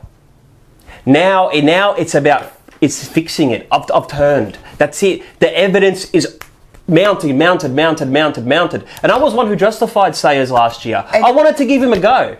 But so did we. Like, as much as I thought, it wasn't a good decision. Once he was in, I backed him. Yeah. Well, I was ready to go. we I all love backed the club. everyone. We want it to work. Of course. Of course. And then what you do is you back those decisions that are made, and we've got no choice, you know what I mean? We back those decisions. But now, like you said, now when we're looking at the evidence and you look at it, and it all leads to one thing here. That's it. That's it. There's nothing else anymore. This is it. This is the outcome. And Paul said it about when he said, well, it's the same thing, man. We're putting in the dollar, you know. We're getting on the roundabout here, you know, and we're just going to end up back in the same spot. We're going to sack another coach. We're going to bloody get a few more players. We're going to get a little bit of a lift. We're going to fall down again, and we're going to do it again. And we've been doing this over and over and over again. It's time that we realise that the actual club and the culture, it's broken. It's broken. They've slowly torn away what we are. It's so sad, but look, you're right. It is. I can't talk around it. This is the result. Enough this of making excuses. I've been trying to make excuses for ages now. There's no more excuses now. And now it's time for people to take responsibility and take ownership of that. Like at the end of the day, you know, like I'm blaming, or we're blaming like the board, or we're blaming Sayers and all that. Yes. You know why I'm blaming them? Because they're the ones who are in charge. They're the ones who make the decisions at the end of the day. Like I was saying this last week, I was saying this here before the show, right? At the end of the day, I said this last week, I'll say it again. Let's say it's the coach. He's shit. Just say he's shit. He can't coach. Let's say that's the fact, right? It might change, but at the moment he can't coach, yeah? Whose fault's that? The people who appointed him. It has to be. It has to be. Like if you're appointing someone, you think about any business. If you appoint a manager, right? And he runs it down like he's just doing a bad job, right? Whose fault's that? You appointed him. Oh, but I didn't know. Why didn't you know? That's your job, mate. Sorry. That's your job. That you just can't now like dismiss that and say, oh, it's not what I didn't know. What do you mean you didn't know? I appointed you to do that. Let's say it's assistant coaches. Whose fault's that? Voss. It has to be Voss. He's part of it. Yeah. Also, I'm sure there's a selection panel who kind of go, but it's but they would listen to what he wanted. Of course, you know. And the other thing about these assistant coaches, which are shit, no one's talking about Ash Hansen, shit ass fucking game plan. Tim Clark, the midfield don't know where to run anymore. They get Aaron Hamill as a defensive coach. I don't know where that came from. It doesn't seem to work because they're actually going backwards with that, right? So with all these. It's whose fault's that they're getting this wrong? It has to be Voss. Now, Voss, 2 years ago, he appointed most of these people, yeah? A few stayed. I think there was maybe... Who stayed? 2 years ago when he first came in? About coaches? Yeah, our assistants. He changed all of them. There might have been Tim Powell or... Power is now VFL all right, coach. but I think everyone nearly changed, yeah? Yeah. This year, who did he change? Yeah, not one. No. So, all I'm saying is they're shit house. You didn't change it. That's your fault. That's your fault. What do you want me to say? You want to put the blame on someone else? Go. Put the blame. Who are you going to put the blame on? Right? The players, they have to take some sort of responsibility here. Right? Now, first of all, leaders. Who are the leaders? We try to work it out. We can't work it out. Why can't we get the right leaders in there? Whose fault's that? The players aren't good enough. Whose fault's that? It's this like snowball. Everybody, one decision after another, one position after another, and unfortunately, if you don't get the top one right, the head of the how can we fucking get the rest right? We got the first one is shithouse, right? The next one, he's appointing shithouse. At the end of the day, I'll keep saying it. I used to hold my tongue on this. I don't care anymore. You had Luke Sayers, right? He wanted that position. He fought dirty to get that position. I don't care what he says, mate. Come at me, right? Then he appointed people who were not correct for it, and the only reason he appointed them was so he could look good to all the members. Now, soon as he appoints those shit ones, what are they going to do? They're shit already. You're not going to appoint fucking good people. You're going to get more shit. And it's going to be more shit until we get to diarrhea at the end. I think we're there. Well, we are now. I think we're there because again. we keep him, like if the first one put the right people around him, what does a good leader do? He puts the right people around him. Yeah. I remember when Richard Pratt became president, right? And we went to go and get the CEO, right? I forgot who he got. But I remember one statement he made. They said, who's out there? And he goes, they go, this person's out there, he's the best available. And he goes, no. You don't get the best available. You get the best out there. Do you understand? Yeah. You get the best person, not the one who's available. You get the best person. And that's what we don't do. We don't get the best person. Well, look, speaking of the best person, I don't know where I heard this. I've heard it a fair bit lately. Was Voss not who was recommended? Is that true? I said that in my thing, and I will stand by it. He wasn't recommended as the best. So that's fact, is it? Yep.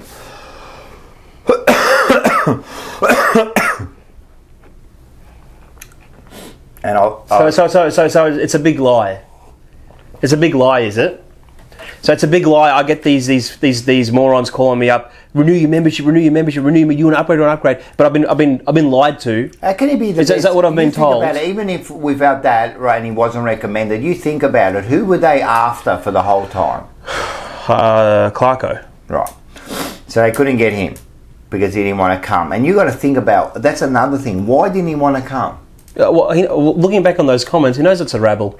Yeah. Who's his best mate? Sauce. No, not Sauce. I'm thinking of Ross. Bolton, yeah. Oh, yeah. And he was just there. And Rats. Shit. You think they go there, you don't think like, just say it was us three, right? Just say you're Clarkson and we're us two, and you go, Carlton approach me. I go, mate, they were like a disaster. What do you think? They're not saying that to him? Yeah, obviously. And then not a year later, he goes to North Melbourne. Yeah. Right? The other thing is Ross. He was in. Oh, he was like so close. I was so excited at that time. He was the man. I believe he was the man. Now, right or wrong, sorry about this. I might have a bit of a. Well, he would have been the man because look at St Kilda. Why didn't he come? Because we know why. We know why. And are we allowed to talk about that? If you want, she knows who she is. Yeah, well, why should I give a shit? They've been feeding me shit for 28 years. What do you care about? I don't care anymore. Come at me. Am I wrong? Sue me. Sue me. Or you know what? Come at me and tell me that, mate, I've approached the club. I wrote them messages last week to certain people and they dismissed me like I'm a clown, right? That's all right. Don't worry, I'll come at you every day. I'm going to do what Shawshank Redemption when he fucking wrote a letter every day. And then when they do listen to me, I'm going to write 2 letters every day until they listen to me. I don't give a shit about them. As I said, man, this is our monogram, our club, our jumper. It's not yours. Who the fuck are you telling me what to do? Who are you telling me? You should never be worried about what I'm asking you. If I'm wrong, tell me I'm wrong. Right? But don't be worried. Don't be scared of my questions. If everything is above board and everything is honest, you should never worry about a question being asked. Do you know what I feel like? I'll tell you how I feel. I feel like a hostage. We are. Right? I feel like the club is that. I feel like that logo is hostage. You've got these leeches. I said it. I don't know if you've seen Game of Thrones. The club is like Game of Thrones in real life. Backstabs. Yep. Using each other. Yep. Leeches everywhere. Yep. Using it. Look. I don't know if I should say it or not. Should I say it? The Carlton respects thing. Okay. Look, it's important cause. No, that's what we're going to say. It's got nothing to do with the actual cause, right? Yeah, no. We agree with all of that. But what we don't agree with is what? What I don't agree with is the lead up to in our current respects games. On the weeknights, you've got players going around giving speeches, taking photos, visiting this, tick this off, take your photo, I'll come respects. To me, you are dragging them away from what their actual job is, preparing for the bloody game. And doing what? And winning. And winning. That's it. That's all we care about. That's all we care about. Because when you win, it fixes everything. And why do I have to be lectured? Why do I have to be lectured every week? Tell me another thing.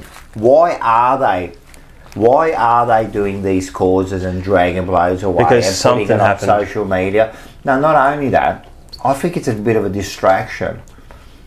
Because we are such a rabble, right? But look what we do over here. Hey, look how good we are here. Yeah, and then you go, oh, we lost again. Yeah, but boy, don't worry about that. It's the hoodwinking. Have a look. Yeah, look, orange jerseys. Look what we did here. and then they all fall. And the same with that letter, that shit bloody letter he wrote last week. Right? Jam it up your ass. I don't want to hear that letter anymore. That is rubbish, man. Is that how you came out? Is that how you came out? Oh, and then like he talks, we're only 2 points out, and now you know jack shit about the game. How about you just worry about us fucking winning the game, come out with that rubbish letter. And then the problem is, some of the supporters, which I understand too, they get they get lifted by it. I understand because we're looking for a lift. But let's be honest. Look, our fan base, firstly, is the best. The best, mate. Best. To stick what we're doing. Oh, mate, it's unbelievable what we're doing. But I feel like some of the fan base are... Not everyone can support how we support. Like, I can support by being filthy angry all year at them.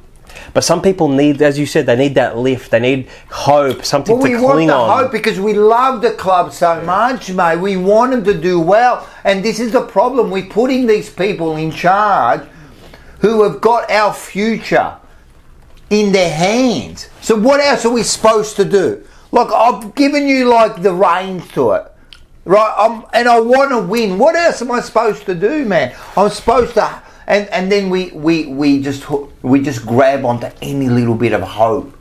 We grab onto any little bit of hope, you know. And it's starting because at the end of the day, football means a lot more to people than what they realise. That's beautiful. Thank you. That's the thing. To them, it's a business. 100%. I'm not saying anything groundbreaking here. We all know this. To them, it's a business. To them, it's just a game. Football is more than just a game. I hate that saying more than anything I hate. But it's true. Mate, it's more than a game. Well, I'll tell you why. How many people die and they hang the jumper on their coffin and that? Yeah. Yeah, probably countless people. What does that say? It was their lives. It means everything to them. And let me now pose a question to Dylan. You finished eating? Jesus Christ, it's like I don't feed you. He's a hungry boy. The Carlton Football Club, like you love it, don't you? Mm. You love it. I don't know why, but you just do. Yeah. No. I meant that in a way of saying I don't understand why people love their footy club so much. It's something within. We can't explain. You think about it. You dream about it. It gets me through my week. Like I wait. Like I go to school and then I just go take it day by day, waiting for the game to come. And how much of a... So what's happening now? And I know you don't fully understand it because you're still young, and it takes you years to kind of get it. Because at the moment, all he wants to do is like watch football and win games. That's all he wants, man. Like at the end of the day, when you're young, man, that's all you want. But what's it doing to you? I don't even know. It's like it's wrecking me. I don't know. It's like I don't know how to explain it. I see the devastation in his face. Like the frustration of his face and what they're doing to him. And he knows because he listens to me, you know, and he knows about the history of the club and what they are, you know, and I talk about it. And he probably looks at me sometimes and goes, fucking hell, but at the end of the day, I can see that and he wants that. but he's not getting any hope from anybody. Yeah, and I hate it because, like, I always say it's my mates, they're all Collingwood supporters. I see them on top, and like it's just like I have nothing to say. And that's the most basic form of it. See that? I just want to win. I'm sick of them being so. I want to like go to school and be like, oh, look at yous, bottom 14. Like, I don't get that. Or more us top 4 side. Don't worry about them. Just being us, being the top 4 side, being champions, being that winning side. You know what I mean? That's what we want. That's all we want. Because at the end of the day, look, we've all got lives. Yeah, we've got lives. You got a fucking life. I don't know. You got work. I don't know. You got a girlfriend. You got many girlfriends. Whatever. That's not the point. You know, you live. You go on holidays. You do that. We've got lives, right? But this is a big part of our lives, and what do we want from it? Look, I don't want heartache from it. I've got my fucking family and girlfriend who gives me that. I don't need that from you too. You know what I mean? What do I want from my club? That's the most basic form. Ask yourself, what do I want from this club? I don't want social issues. Yeah, there's nothing wrong with that. I want to win. Full stop. That's it. That should be our logo. I want to win. That's it. That's stop. We should not go anymore. That's all I want from my club. I don't want anything else. You know what I mean? To tell you the truth, when I go to the football, right, I want to sit there like a dumbass, like and watch the game. I don't want to think about social issues. We're doing this. I don't care. I don't care. I've come here to get away from that, and you keep dragging me back to that. Right? I don't need it, mate. I don't need it. Man, I'm happy for everyone to live together. I'm happy with the social issues. I don't want it at the game. I don't want it, especially when we're so bloody terrible. Well, look, the one thing I hate about the club and how they treat us is they treat us like we're dumb. We're just customers. We're dumb, mouth-breathing customers who go to the footy to drink. Footy. That's what they think of us. Yeah. That's what they think of us. And it's not true. Members are smart. Well, we're paying members. Thank God for this community, because like it shows people that football fans know what they're talking about. Well, you listen to the comments and you listen to fan cams and that, and you'll see that we know what we're talking about, right? We don't have to play. We don't have to have played the game to understand what it's about. Yeah, I think Bucky came up with the perfect I love thing Bucky. when he says, mate, when I go and eat at a restaurant, I don't have to be a chef to understand you've served me shit. And this is the same, mate. I don't have to be a football player to understand that what you're giving me as a whole organisation is shit. It's absolutely rubbish. And another thing too, within our little bubble here, we all think how great we are. I know we all go, oh, we're not. But deep inside, I still feel like it's a great club, you know? Oh, yeah. But on the outside, they're laughing at us. They're laughing at us. Look at the comments, people. They're laughing at us. They're laughing at us. They're laughing at what they see week in and how we can't improve. You know, and lately they're laughing how shit the game plan is. Like they're laughing at us going, how can you keep kicking the same player? And I go, I don't know. I just don't know. I don't understand anymore. I thought I did. I don't understand anymore. I don't. I'm lost now. I'm giving up, getting messages today from people, like prominent people within our Blue Broad and community going, what's going on, man? I don't understand anymore. And I said, I don't know, man. I've got no more answers. I'm trying to give people answers to give them like some sort of hope, you know what I mean? Like what we can do. But, you know, and instead of us trying to do that, they should be doing that. And another thing you should be doing, you should be working more with these people. Yeah, 100%. Mate, united we stand, divided we fall. They're simple sayings, but it's true, man. What you're doing now is you're dividing the whole club, mate. You're dividing supporters. But now the supporters are starting to bicker. They're starting to fight. Oh, there's fractions everywhere. Yeah. Right. On Twitter, it's all over the place. So where did that start from? Because again, it starts from the top. When Matheson come out like 2 weeks ago, you could see there was already fractions happening. That was so poor. Right. That was poor. But what does that show? There's now cracks. Well, but the thing about him, right? The reason why those comments are so concerning, he's got mates in there. I know. Right? So where's he getting that from? right? Those same people who are feeding him whatever what he said are saying that Luke says, "Oh, good job, mate. Yeah, we'll do this for you." Wow. Mate, it's a Game of Thrones in there. It's divided in there, and that's if it's divided in there, right? It's divided outside of the boardroom. It's divided on the ground. Club. Everywhere. Of course it is, but the Paddy Dow situation is a microcosm of that. Of course. Of course. It is. Of course. You see those little things, like you said, with the Paddy Dow, and that's just showing you, as you said, it's just a small piece, but that is what's happening. And again, I always say this, what's happening with the supporters, what you're feeling is what's happening at the club and is what's happening with the players. They are saying what we're saying. Yeah, and there's no magic language in there. If we're divided, they're divided. Yeah, that's the thing. Like, you know how I said before, you're not dumb. You're not dumb. I'm not dumb.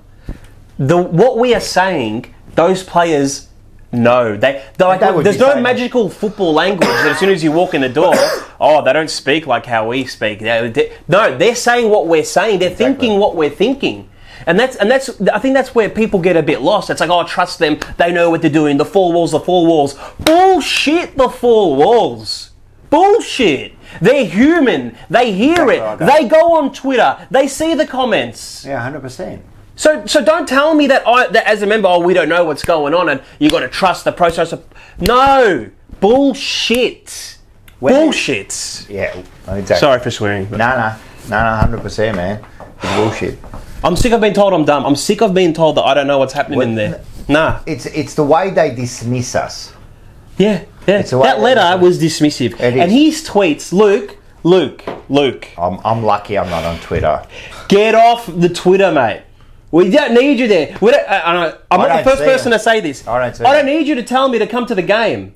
My $950 membership tells me that I will be at the game. 100%. And you know, it's another thing that's so true, man. I don't need you to tell me to go to the game, mate. Yeah. I miss out work.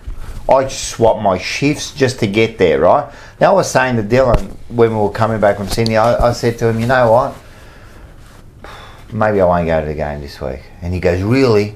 And I go, nah, I'm going to go to the game. See? Because I will go to the game. Yep, because I love it. I love it. Even though I know I'm going to get heartache, I love going to the game. I love seeing my boys. Right? And that's the thing. And they're know like our sons. These players, we criticise this and that. We get really pissed off and frustrated at them. But I honestly view them, they're my sons. They are. You probably view them like they're your brothers. Yeah. You know? Like, you've got this personal, relationship with them, even though you don't know them.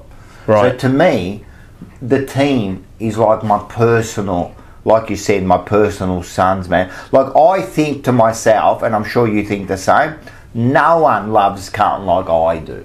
Yeah, of course. And I'm sure you think the same. We all think we're the biggest fan. Right. Yep. That's right. 100%. And we've got this personal thing with them, you know. And that's the other thing. I can almost, and we can talk about the team, right? But if someone else says something about the team, I go, oh, mate. Yeah. Don't you fucking talk about my team like that, right? But he's saying everything that's true, but I can't. It's like my family, right? This is what they don't understand. This is what the club means to us, man. It's our family. It's our family. Don't you understand these people? I don't know how much more pleading I can do to this club to understand, we can see that you're destroying this club. We can see it. And you're not doing anything about it. Can I ask you, if you had the opportunity, who would you want to talk to the most tonight? And in the one person in the entire club, who's that person? That's a good question, man. Like, who's the one you want to plead to face to face? Which one do you want? Do you have one? That's a bloody good question. You could say because I've got one. That's why. All right, tell me yours. Okay, I would talk to the coach. Yeah, I would love to be face to face with him because, be honest, as clueless as much as I don't rate his tactical nous, this is more for him as well. I'd say to him, Vossi, please drop the mask, drop the shtick, and just be yourself. This incarnation of you is not what we hired. Exactly. This isn't when what we had in mind. him. What did we hire? We wanted the ruthless leader, that Brisbane Lions captain, who went up to Scotty Burns, who got crunched by Scotty Burns, got up, kicked the goal, and went back to Scotty Burns and screamed in his face. So why isn't he doing that now? This is the question. Because this is this is my thing with him. I believe he is so happy to get another chance that he will say anything and do anything to appease everyone. He's got to be the corporate man, the team man. Right. I have to say this. I can't rock the boat. That's not the Voss I got on board with. Well, that's not the Voss that won 3 premierships, and he wouldn't have won 3 premierships as a captain if he wasn't like that. As bad as Diesel is that the Voss you reckon he hired? No. If Voss, say I'm Diesel and you're Voss and you're speaking to me how Voss is speaking right now, do you think I would have hired you? Say that again. Let's say you're Voss, I'm Diesel, I'm interviewing you. Yeah. Let's say the way you, Voss, is, you're talking to me like how those press conferences are. Oh, yeah. Do you reckon Diesel's going to be like, yeah, let's get Vossy? No. So what's happened? Different. Yeah. But I again think that Voss was the last resort too. I don't think he was the main one. I think we've said this. He's the Bradbury. He fell over the line because we lost so many people, and then maybe I'm wrong, right? To me, they always said they wanted someone with a name because that's why they were going after Clarkson. That's why they were going after Lyon. That's why they even approached Brad Scott, and all of them said no. Right, all of them said no, right? And then they said they need a name. So anyone else that went up wasn't big enough a name for them. Because imagine getting a no name and failing. Well, the criteria was wrong then. It was Their criteria was wrong. Why did we need a name? Right. Why did we need a name? Why did they ask? Would we have cared if it was a no name? No. Can I tell you what my preferences were? Sorry to cut you off.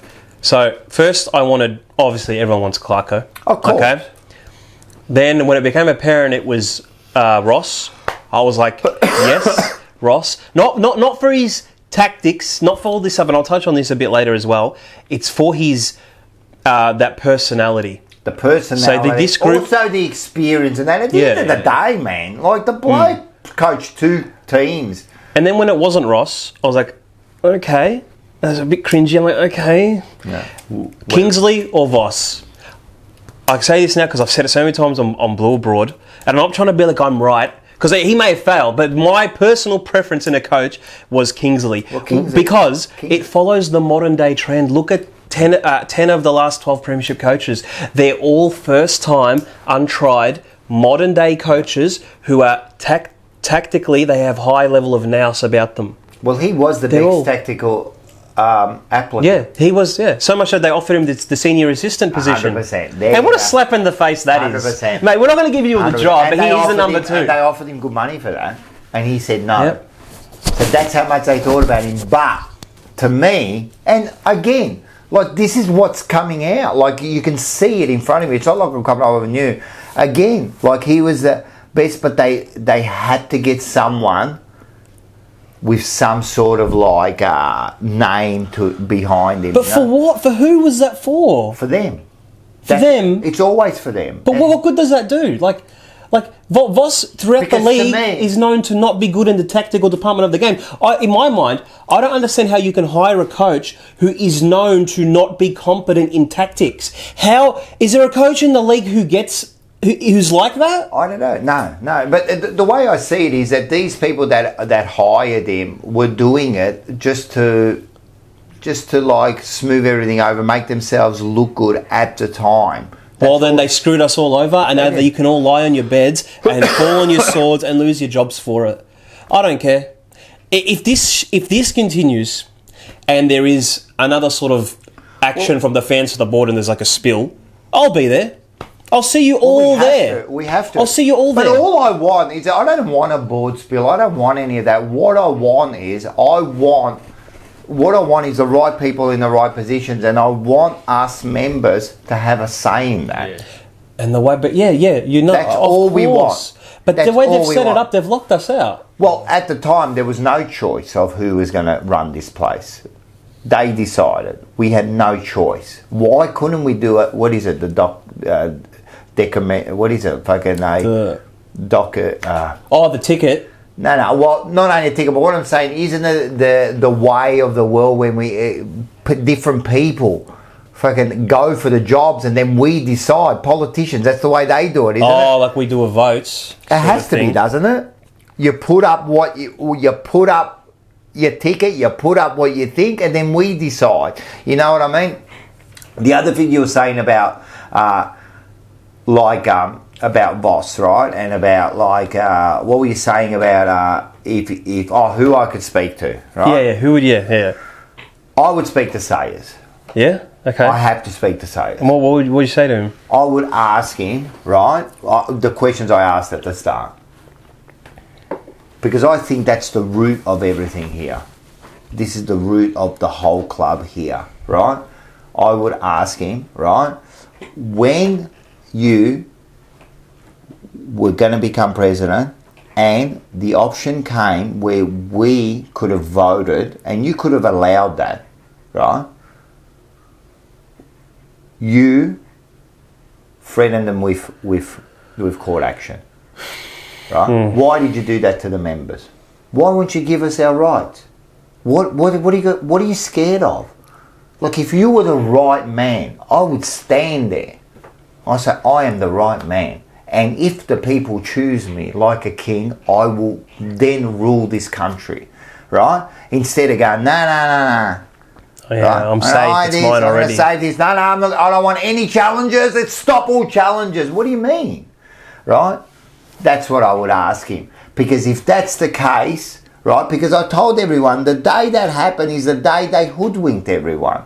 And when they hoodwinked everyone, that was wrong. If that was his intention to hoodwink everyone, it just follows through into the next step and the next step, and then he had to get these players. Why did he get Greg Williams? That's the other question. Why did you get Greg Williams? I'm not saying that's the whole problem, but it's one more decision. Why did he get him for? Why? Was it a name or was he the best? And if he says he was the best, I'll say, well, I want to see his credentials. What did he ever do before that, right, to run this thing? And they're the questions I always ask him, you know. And then I would ask him all those questions about Voss. Why was he the last minute? You know that. You know that you were going for them. You put all your eggs in one basket. You know that. You know you did that. Instead of going through the process, you got to go and you got to interview everyone. Fair enough, you know, like Ross Lyon said, he didn't want to, you know, like he was a bit upset because he was asked to do the whole interview. You'd almost give him, I would want to know where he's at, but would you really ask him for a full interview? You got him. You know what he's done. You know what he's done. He's not going to go through the full interview for you, right? I'd ask him why was Kinnersley's opinion taken so highly? Why did it take Kinnersley to raise the question about Ross, and why did you so easily fold? Because you've actually led us to a point now where any sacking of the head coach means 7 other people have to go. Yeah. So you've ruined the so-called stability that you were building. You've ruined it because now any change, it's not going to be 2-3 changes. No, that's right. So it's any 7. big change is a big change, of course. Someone else comes in, the whole thing gets changed. Yeah. And we're behind the 8 ball again. Again, and you know you're going to be behind the 8 ball because you have a new coach, you've got new ideas, you've got new people coming in. I mean, that means now that the list has to change. You know what I mean? Because different coaches are going to have different ideas, so you're going to need different personnel. You know what I mean? And then there's also a period of time where you're going to have to. You need to build this side. So now there's more years going through. Then all of a sudden you're losing some of these older players, which are big, and all of a sudden like it's this massive process, man. Just do it right from the start, mate. Just do it right from the start and you wouldn't have had this problem. Man, you fucked up the foundation. Now you tried to build the house, it's fallen over. Now you've got to clear the rubbish before you fix the foundations again. You should have just done the foundations from the start, man. Put your 32 MPA, put the right steel in there and fucking make sure it's strong enough to hold the house, you know? Oh, I'm depressed. I don't say that lightly. Well, it could even get worse this week, and every week that this goes on, it's going to get like the pressure's going to keep building and building and building on everybody. You know what I mean? But at the end of the day, we're in the business of winning games here, mate. That's it. That's it. You don't beat Melbourne this week, pressure's on. Then you got Essendon. Oh God, mate, there. You know what I mean? The pressure's on, and the other thing about Vossi, why isn't he able to be himself? See, as a good leader, right, you should be willing. Like I've always said this, in a fight, right, you've got to be willing to die to win that fight. And he's got to be willing to get the sack. And this is because this is your last chance, mate. Well, you don't come back from 2 seconds. You've got to go in and say, this is how I do it. I don't care if I'm right. I don't care if I'm wrong. I don't care. This is how I'm going to do it. And if I die, I'm going to die in my convictions here, man. This is the way I'm doing stuff. And if the president or if anyone comes up to him and goes, no, you don't do that, he's got to be strong enough to say, no, this is how it's done. And if you don't like it, get rid of me now. I'm not changing. This is the way it's done. Now, if he stands up and does that, because it doesn't look like he's doing that, because you can see him in the press conferences, right? So I'm assuming he's not doing that. Everyone go, oh, but maybe behind closed doors. No, I don't believe in that. I don't believe in that. Well, because he's not Brad Pitt. He's not Leo DiCaprio. He's not an actor. He's not a good actor. So if he's not doing that, standing up for himself and standing up for mainly himself, because he's got to stand by what he believes. Man, if you don't stand up for something, you fall for everything, right? If he doesn't stand up, right, how can the captain stand up? Now, if the captain doesn't stand up, how can the players stand up? Like it's just this thing, and even above Voss, if they're not standing up for what's right, how can he expect the ones underneath him to stand up? Because I'm telling you, they're just donkeys, mate. Everyone's a donkey, man. You just follow the person above you. You just do. You do. Look, at work, you think about it. At work, man, you get away with what you can get away with. If you can get away with something, you get away with it. Don't you worry. All of yous will do it, right? But if you've got strong leaders at the top, man, I'm telling you, the underneath works properly. It's all just a circle. And it will be if we don't fix up the problem. Well, who does that fall onto now? I think we haven't touched on him yet, but Brian Cook. Well, Brian Cook, I think, is a bit of to me, Brian Cook, I don't know much about him. Yeah, he was great at Geelong, and that's fine. That's fine, he was great at Geelong.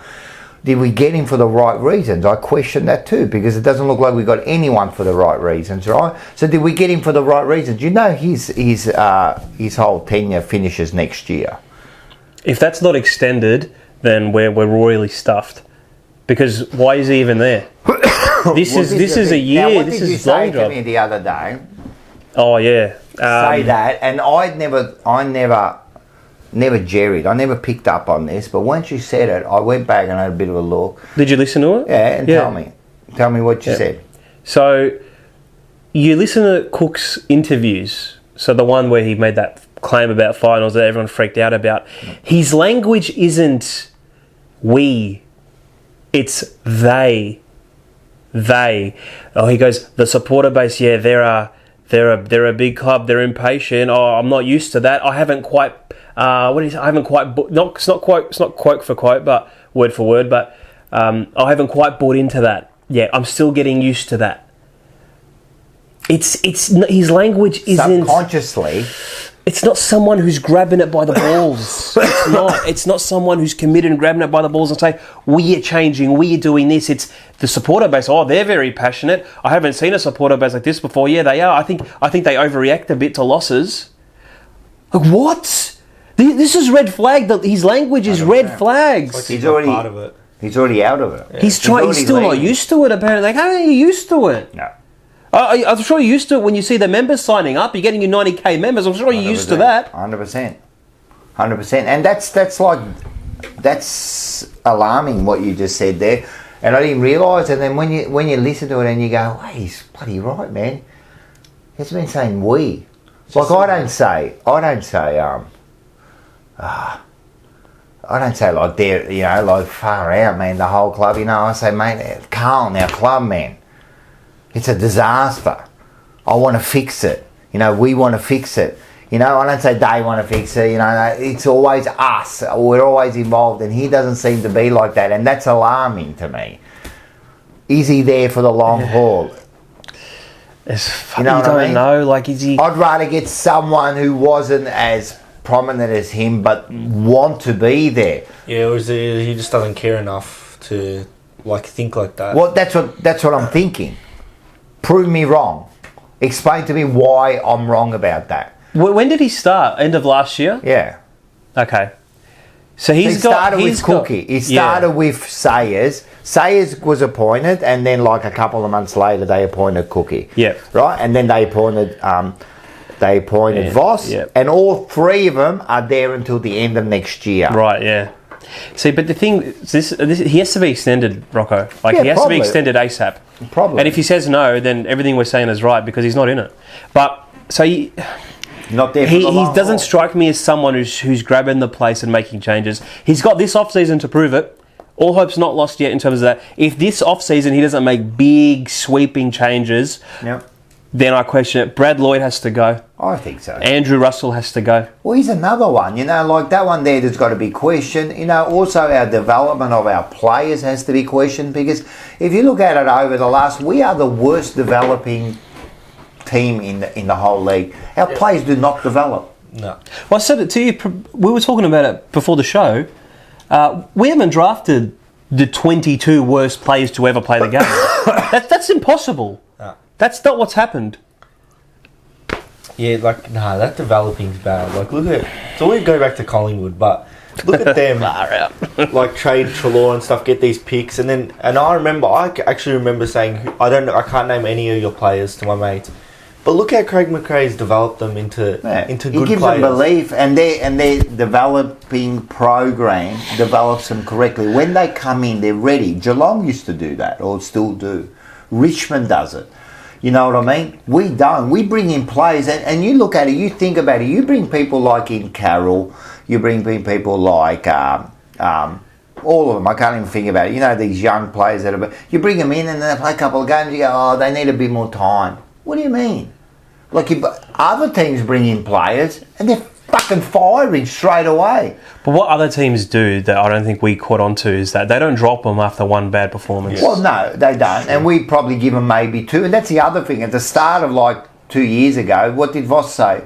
We will only put players into the side when they do a good block of games. Oh, well, he's gone back on his word, hasn't he? He doesn't. But he just gets players.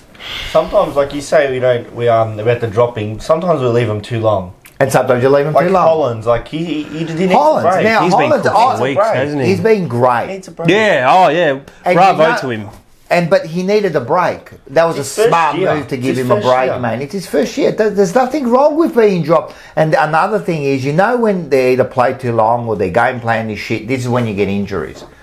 Yeah. Hollins got injured. Cribbs. Newman. They're all getting injured because the game plan is shocking. They're not going in 100%. When you don't go in 100%, you get injuries. Yeah. Because you're half-hearted. You know what's going on, mate. This is the reason we're getting injuries now. These whatever injuries, concussion. One got a hamstring, one did a shoulder. Because we're second at the ball. We don't know where to run. We're running in the wrong spots, you know what I mean? So, look, there's a million things going on with the side, man. I don't even know where to start anymore. I reckon we're rambling on a bit now. Yeah. Shit, how long has it been? It's just, it doesn't matter how long it's been. The point is, man, we just don't know where to turn anymore, man. We're looking, and unfortunately, when the team doesn't go well, we look for these things, mate, and we find them. We're looking for these things, and what I can see is just a disaster through top to bottom. And we are the worst. It's bad. It's actually bad. So bad. We are the worst, mate. As supporters, we are the best. As a team, we are the worst. Mate, they're just wasting our supporter base. Yeah. they're just wasting it, mate. What we could be so much. And this is what a leader should come in there. He should come in there, man. If I was leading the club, right, I'd be going, mate, look what we've got here. You know what we could be? You know what we could be? Yeah, we seem afraid to tap into that. Collingwood have. Again, Collingwood, oh my God. But they go up to this. They go up to their fans after every game. But Adelaide, they've all of a sudden leapfrogged us.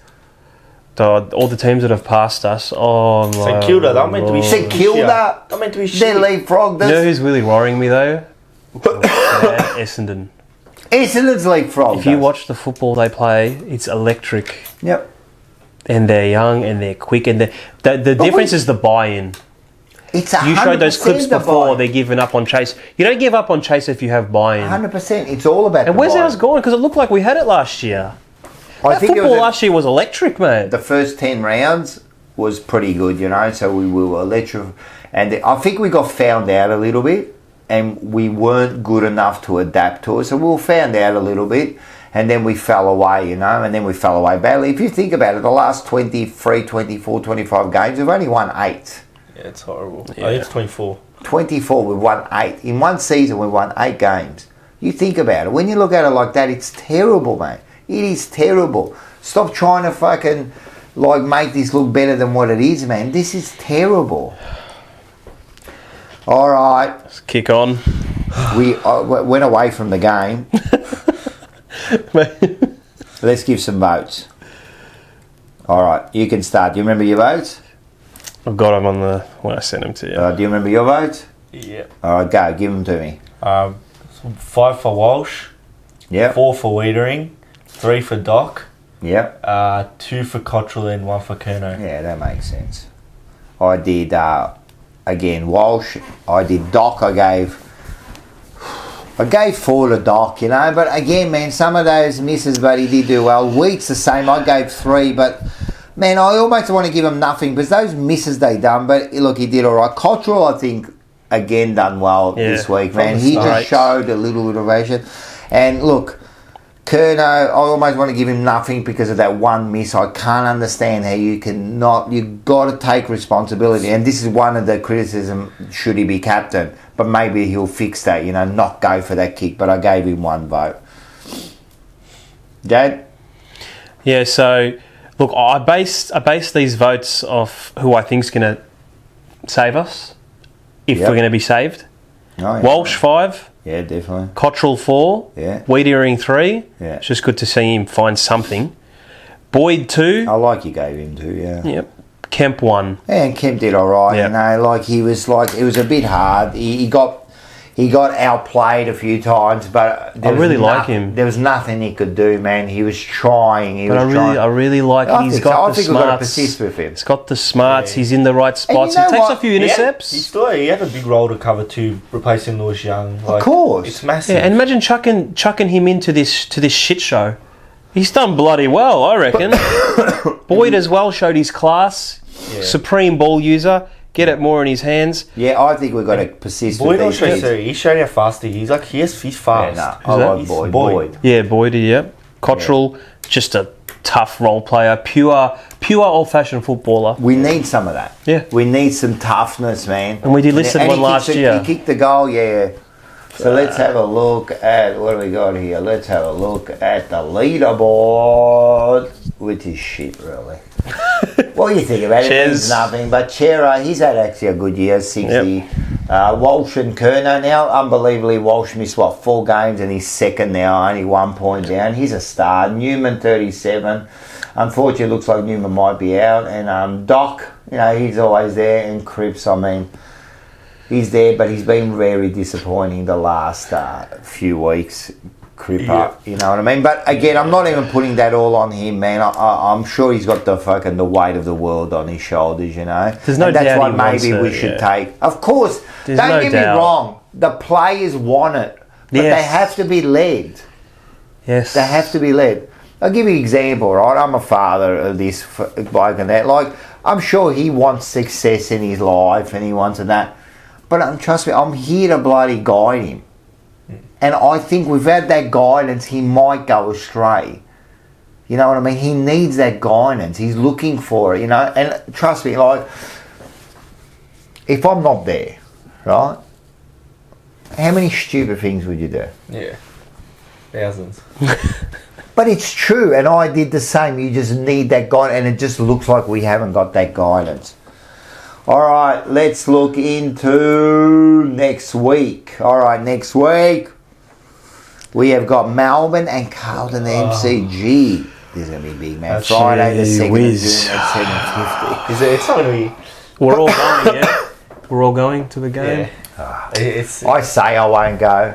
Yeah. I was actually thinking of a way, we were talking about this, of how we can like make a stance and like just show that, I don't know, not only show that we're not happy, but show that we're united, almost like the Milan thing did with their club, you know. Yep. I don't know, you know, like, you know, once I remember, it'd be very hard to get this to go, but I think it was Melbourne Victory or someone, they did that site where they did not cheer for one half of the game. Do you remember that? No. So what they did, and I was actually at that game, it was really weird. So what they did was they were unhappy, I don't really know, put it in the comments, but they weren't unhappy about something, could have been bored, whatever it was, and they sat there completely silent for one half of the whole game. So, you know. And did they also do that thing last year or something about, I don't know if it was about, I don't know what it was about, I don't remember. Remember they left the game at half time or whatever? Yep. Like, it's, yep. But, I don't know, but everyone left the game, but I don't know if that affects. I know, and the thing is that we are showing it with our feet, but the problem is, like, man, I'm going to go to the game, and they know that. They know. I think this week that's probably the problem. They just know that we're going to turn up. But you know what? I'm telling you, if it keeps on going, that I don't hear answers and that, and we don't see some results, it might get to a stage where I'm going to go, you know what? I'm not going to go anymore. I'm not going to go anymore because you're going to keep going there. There's definitely. It's going to be interesting to see. I don't blame people for not going this week. It's going to be because Melbourne don't really get a huge crowd. They get a decent crowd. They don't get a huge crowd. It'll be mainly Carlton supporters that will fill up that ground. It'll be interesting to see what do you reckon the crowd will be? I'm going low. I'm going like... I'd find it hard. 40. Yeah. What do you think the club would want? Best case. As far as, well, it's not our home game first of all, but you still want to support. You know, they would want a 60, 65,000 for a Melbourne Carlton. I reckon 40 will send a message. Yeah. 30, 38, 36. That'll prick some ears up, I reckon. All right, what do you reckon? Melbourne, Carlton, who's going to win? Who's going to win? How much? I can only go off the evidence. I'm done with the fairies. Melbourne by 4 goals. 4 or 5 goals. Melbourne by 67 points. Seriously, I reckon that fourth quarter we're going to get destroyed. Well, if we give up the way we gave up on some of those chases and shit. Do you see how Sydney freaking got away? Like, just that quick? Imagine Melbourne. They just ran through us like we were nothing. Us. Melbourne will destroy us. I think it could be like a 5-goal loss. Yeah, that's what I'm feeling. 5-goal loss to them. I think, again, they might start well, you know what I mean, keep that pressure, but as soon as we're down a couple of goals and that, we just lose all hope. I don't think we can make it. I don't think we've got the nous or the game plan to get out of it. Vossi doesn't do enough moves to do anything. Like, even during the game, like you were saying about the doggies kind of coach there. Like, do something, mate. Do something different. Like, we're down. Like, do something, man. Put Curnow behind the ball. You know what I mean? Put Sard in the middle. Put him on the wing. Put bloody Cribs at full forward, you know? I'm not saying to do those whole, do it the whole game, but try something. How about we try this? How about we start Sard in the back and then quickly move him onto the wing to fucking fool everybody, and just keep him on the wing, you know what I mean? They won't know what to do. What do? Do we run that player over there? Do something, mate. Do something that even to show that we're trying to win this game. You know, confuse the opposition. Confuse them. Confuse them. Don't just do the same thing. Confuse them. Do something different, mate. It just seems like he's in a bit of denial. He's like misdiagnosed what the problem is. Yeah. Thinks it's defence. Yep. And then with the press conference, like he's saying those things, what did he say? I saw a lot of good things. I was happy, and then even winning, it looks like they're all reading from the same fucking book. Oh yeah, I was one of the best half we played and that. But at the end of the day, what are we doing? We're rewarding these little fucking things. Oh, that was shit. How can it be one of the best halves? We kicked 4 goals, mate. You kick 4 goals, right? They were leading. How can it be one of the best halves? Is that the best half? So that's the best. What the fuck's the worst then? He sounds like a bit like Teague, doesn't he? Just getting that Teague-itis. Excuses, mate. What a load of rubbish, mate. That wasn't the best half. Oh, we did some things really good. What do you mean we did some things? We should be premiership contenders. Instead, now what we're doing now is we're getting happy about these little wins. The defensive was good this week. What do you mean it was good? It should be good every week, mate. What do you mean? We did some things good. What do you mean? You should be doing everything good. Everything. Like, this isn't like when we first started with Bolton and that. This is 2 years into your program and fucking 5 or 6 years into the main program, and now you're saying, we're going to work on some stuff, but some things I was really happy. You were happy with that, were you? So you're just happy in this little bit of progress we did here. You know what? Seriously. At least we won the inside 50s. But that's what I mean. And put it away. Put the stat sheet away. It doesn't mean shit. Actually, that's embarrassing that we win so many inside 50s and we still can't. But they hide behind the stats. They hide behind them. It's like, I can do an inside 50 for you. I can do a dump kick over my head. It's an inside 50. You know There's an inside 50. You know what it is with stats? I can pick any stat and I can choose the stats I want to make myself look good or to make the team look good. I'll pick this stat or I'll pick this stat, I'll pick that. But the one stat that matters is that big W, mate. Yeah. That's all that matters. Because I guarantee Sydney aren't looking at that they lost the fucking inside 50s or they lost this. That. They're not looking at any of that. They're looking at the 4 points. Yeah. All right, let's go into this next one. What are we doing here? The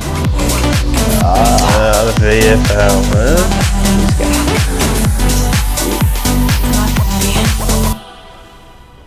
All right, we got the round of reserves. Usually Paul would do this, huh? Yeah.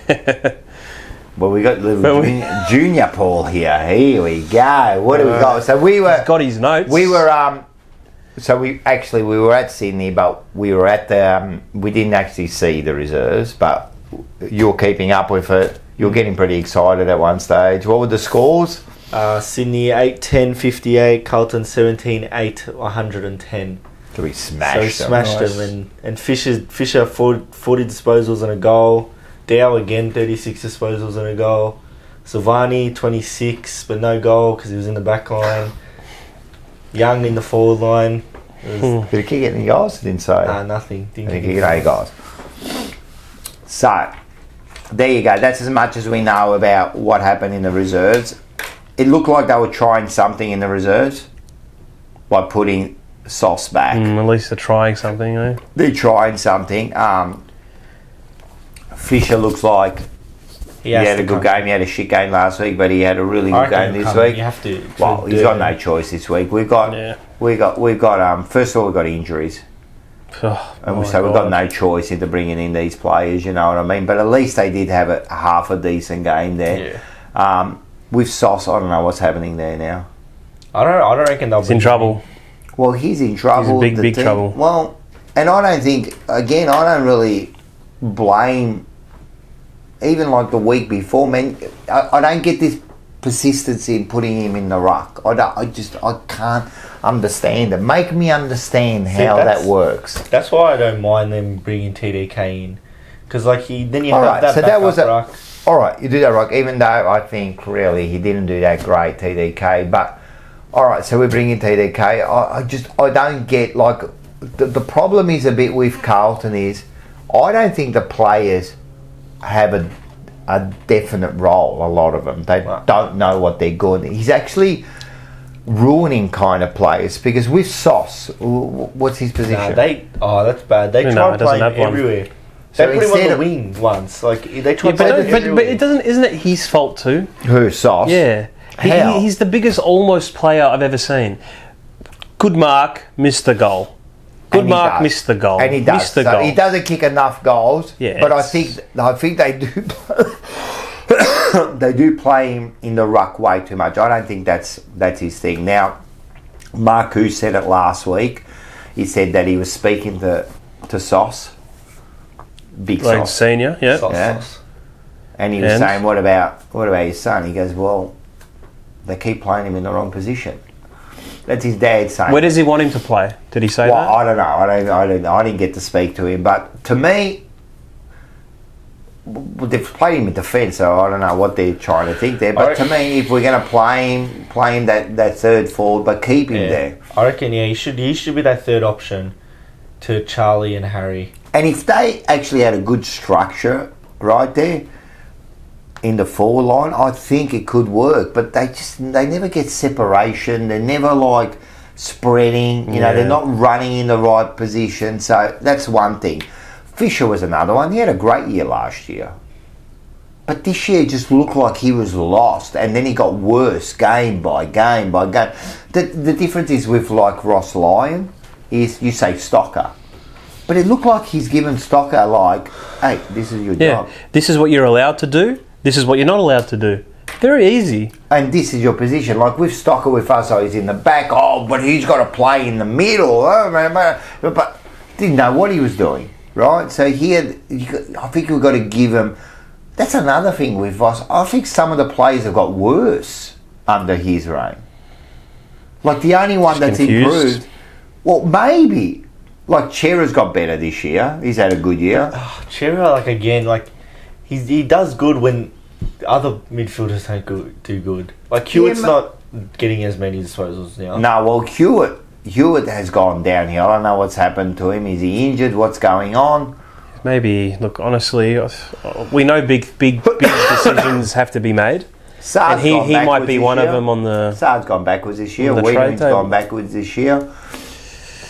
But Saad, I don't think it's like. I look scared to use our weapons. I don't understand. You've got probably one of the top 3 halfback flankers in the league, and you don't want to use him. No, whatever. It's not Saad's fault, really. Maybe. Like, again, if he's losing confidence, Saad, and not be able to use his weapons, he's not going to use it. So I could see him, he's trying to run. Why aren't they giving him the ball? I could see he's trying to get that ball and break those lines, you know what I mean? But first of all, a lot of times they give it to him on the wrong side because he's a left footer, mate. And now teams have worked out that if you cover his left foot, man, we've got him. Right, so force him out. So as a good coach, we've got to work that out, right? And the other thing, like with Cribs and that, like kind of, I don't see there's enough protection for him in the middle too with the players. Like they don't protect. If you watch other teams, there's blocking and that. Yeah. It's just not happening. Again, is that coach or is that like smarts from the player? You know what I mean? Like, shouldn't they be sitting there and going, all right, mate, like, if you're Cribs, mate, I'll be going, all right, mate, I got you here, mate. Yeah, but I reckon it's probably ego. They all want to get the ball. They all want to lick of the cherry. So what's happening now then? If that's the case, if they all want to get the ball, they're starting to play for themselves. It's selfish. And if they're starting to play for themselves, we're fucked. If they're playing for themselves, we are fucked because good teams do not play for themselves, man. You could do those 1%ers like 100 times before you get touched, you know, well, not 100 times, 10 times before you touch the ball, you know what I mean? But you're doing it for the good of the team. You know, those dummy leads, mate, open up that forward line. Maybe you're not going to get a mark, you know what I mean? But they got the mark. Like you opening up the ground, are they doing that? Why aren't they doing that? Anyway, all right, listen. You know who's not a dummy? Snitz Northland. Hey, what do we got here? Actually, we forgot to show before. We got the spice of life. Remember, guys, Snitz Northland. 17% if you're a subscriber, or 25% if you're a member. Spice of life. What about this one? Who's the spice? We used to say it was not lot, but I don't know, man. No one's a spice of life at the moment. What about this one here? What about this one here? What do we got here? Oh, the status quo. Hey, whatever you want. You know who status quo is? No. Nah, you're a dumbass. Status quo. What a band. What about this one here? What about this one here? The Garden of Eden. Hey, we used to say that's Charlie, the Garden of Eden. Yeah. Yeah? Not this week.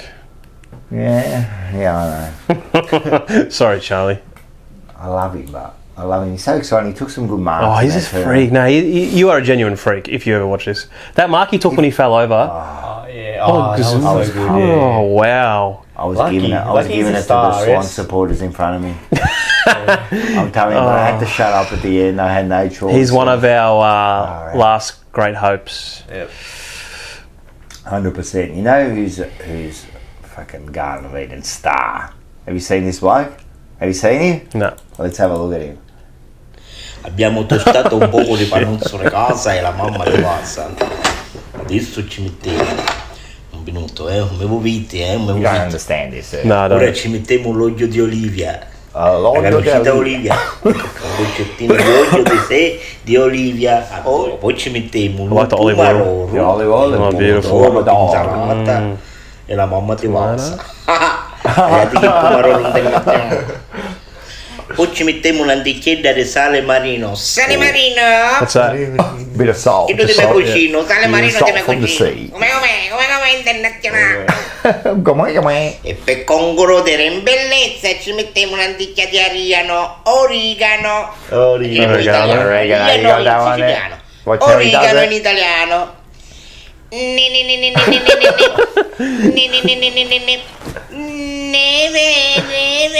Ma eccolo qua ragazzi, tagliate che bellezza, com'è?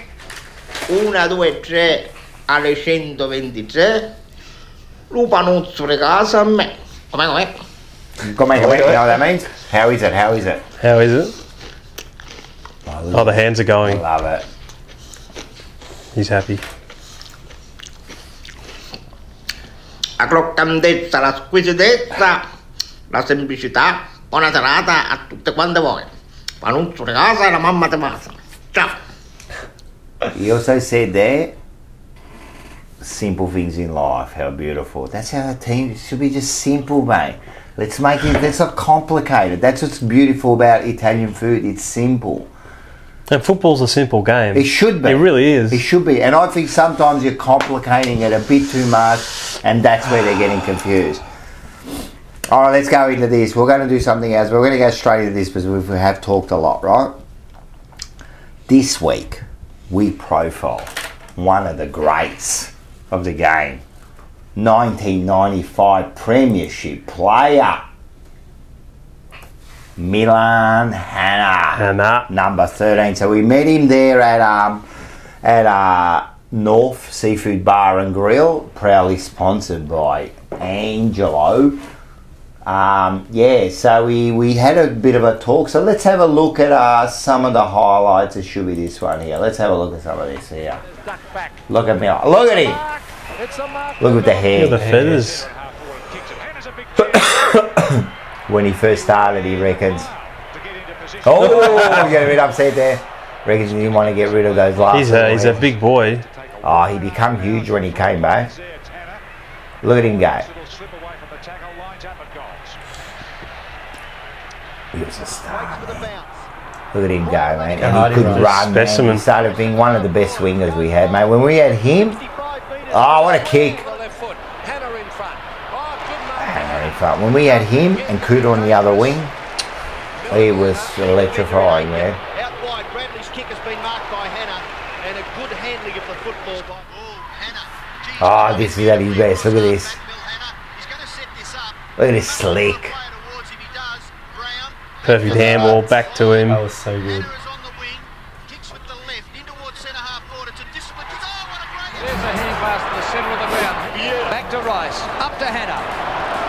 46 metres from goal. Oh, he's another good player, Brad Pearce. Pops it up. Spalding. Oh, in the goal square, Hannah. We don't do that. Yeah, nothing's easy, is it? Nothing's out the back. It's all just... Actually, Harry goes out the back sometimes, but he misses it. Yeah. Oh my, we didn't even touch on that one. That's so bad. Centre half forward, well played. It was almost a seat. I thought he was going to kick it. That was a great goal. Love this if he kicks it, he has. No, Hannah. Look, he was slick, man. And he was the first one before Kuda who came back with the body, mate. He looked like a machine. Champions, mate. Champions. He's one that you know could play today. 100%. He'd fit right in the modern game. 100%. He was perfect. Along the wing there, man, he was strong. He could take a mark, could run, he could kick goals. 190 games, 83 goals. All-Australian in 1992. Premiership player in 95. Carlton Hall of Fame. He was in 85 reserve best and fairest. In 87 reserve premiership player. So he started in 86 and he got injured in his first touch of the football. Did an ACL. ACL? Yeah. Goodness was out me. for 14 months. Come back halfway through 87, just couldn't get back in the side. They won the premiership. Kept playing, 5th for the BNF in 89, 1991, 2nd in the BNF in 92, and in round 4 1991 kicked 8 goals v Melbourne.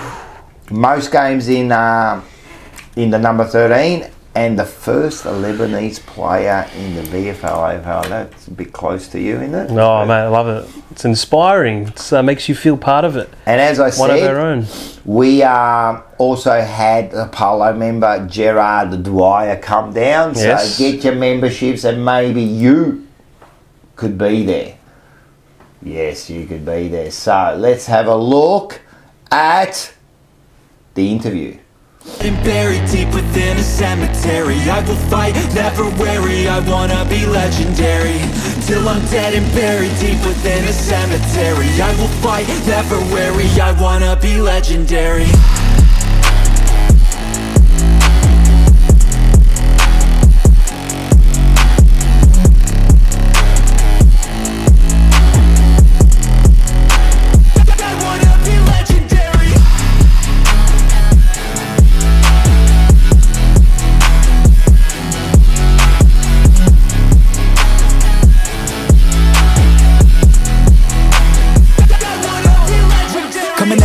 I'll be last place, that's alright, I don't work at a fast pace. I'm a steady horse creeping up straight past it. And once I pass you, no one's getting past me. And here we have him, Mill Hannah. How are you, mate? How's things? Good to be here, mate. Yes. Mill, thanks for joining us, mate. No worries. Fantastic. Great to have you here. And we're going to go over the history of the Mill Hannah career at Carlton. The story. What a great story it is too. Joining us on the legends of the jumper punch. Indeed. Feel like a legend. You've actually you've been inducted in the Hall of Fame. Yeah, look, you never sort of see yourself as a legend, but you know, I mean, it's obviously that's for other people. Great honour to induct in the Hall of Fame. You know, considering the rich history of the club and how long and how many players have played for the club. Yeah. So you know, I feel very lucky and privileged. I just delved into footy because you know when you're young and you're losing your hair, you got lack of confidence, and you get it's a big part, isn't it? Yeah, that's right. And you get teased a little bit here and there. Of course. So you sort of delve into something that sort of takes it away, and that was my escape, really. Footy. So 100%. That would have built up your character a bit. Well, it did, and it sort of continued on until in the early years when I played under 19s, and then certainly reserves, and you know there are sort of a few distinct games I remember where you get big abuse from crowds back then about your hair and all that kind of stuff. It's super exciting because I was a mad Carlton supporter as well, so I was lucky enough to follow Carlton. They come and ask you to go and as I said to Vince earlier, even though we didn't train on the main oval, we trained next door. Yeah. But our club room's underneath the gardener stand. Ah, right? Yes. So we were there. We saw the players, so we felt part of it. Yeah, we felt part of the team, right? Yeah. And then a couple of years later, when you transition from under 19s to reserves, then you're in the rooms with and you're training with them too. Well, you're not only training with them. I'm thinking, here I am. I'm 17, and 3 years earlier, or maybe 2 years earlier, just before starting the under 19s, I remember Rod Ashman and Jeff Southby came out to East Brunswick Footy Club to do a clinic. Yeah. And they were two of my idols. Yeah. And 3 years later, I'm actually in the same club rooms with them. It's surreal. It is surreal, yeah. So you go and you play your first game, and then obviously what happened in the first minute, going down and doing my knee. And I remember a couple of days later lying in hospital getting my knee reconstructed and thinking, can't believe this. And I honestly felt it was all over for me. Yeah, really. You felt like that's your career over. I thought my knee, because I did my knee pretty bad. It was a pretty bad one. I did lateral ligament, chip bones, like it was pretty bad. Yeah. I wasn't out for a sort of standard 12 months. It was a bit more than that. 14, 15 months. Yeah. I didn't return till around 7 or 8 the following year. Yeah. And because of that, because of what actually happened, went in favourites, you know that? because of what happened, there were, we were hearing rumours that the Geelong supporters, players were a bit confident they'd beat us. We were pretty low key. I remember we were low key. We didn't, but we were quietly confident. We had a good game plan. We knew exactly what we were going to do to combat Ablett and all that kind of stuff. So did they? I heard Geelong went in cocky because someone told them that Hannah was out, Silvani was out, and Kernaghan was out. Well, I don't know, but anyway, it was. I was confident, quietly confident, and there was a really good feeling in the room before the game. It wasn't it wasn't really quiet. It was all just focus. It was just all focus. And I can. Right at that time. That's right. 90 points up in the last quarter. So I'm thinking 15 goals up, and I'm thinking. Okay. I think we can relax. We've got 5 minutes to go here, and this is in my head. I was trying to rationalise everything. I'm thinking, okay, if we don't kick another goal for this last 5 minutes, and they kick 3 goals, we're going to be 12 goals up, right? However, if we kick 1 goal in the last quarter, they can't kick 14 goals in the last quarter. They can't kick 13. So I thought, oh my God, we got this one. We got this one, And as it turned out, we just took our foot off the accelerator in the last quarter. Right? They kicked the last 5 goals. But that was my satisfying moments. Standing out because how stressful grand finals can be as a supporter. We were singing, mate. So what was the here to ask you a question on your interview? No, right. There you go. Welcome there, Jared. Yeah. How you going? Good, mate. So what would you like to ask Mel? What could you say to the players playing today, if you could, if they'd listen? Look, it's a hard one because we discussed this earlier. I've been in a lean period for the club as well. 3-4 years we didn't make the finals. All I would say would be, the intensity. I suppose for me, just the energy, the intensity around the footy, the fact that you're always in the game. I always felt when we played, we were always in the game. Yep. And Carlton's made some good improvements over the last 2 or 3 years, and it may come next year if it doesn't come this year. They've got the nucleus of a good team, but I get it's a difficult question, Jared, because it's just. All right, there he was.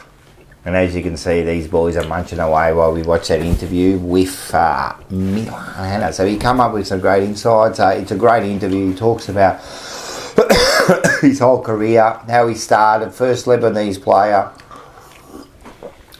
As I said, we got Jared in there. He came in, he was racked, man. He got to ask a good question, and he did ask what he would say to the players. And as you heard, Mill, like some of the other players from that 95, like Ange and all that, they're always optimistic. They're seeing it in a different light than what we do, you know what I mean? Like they always say that if this happens, things can change really quick.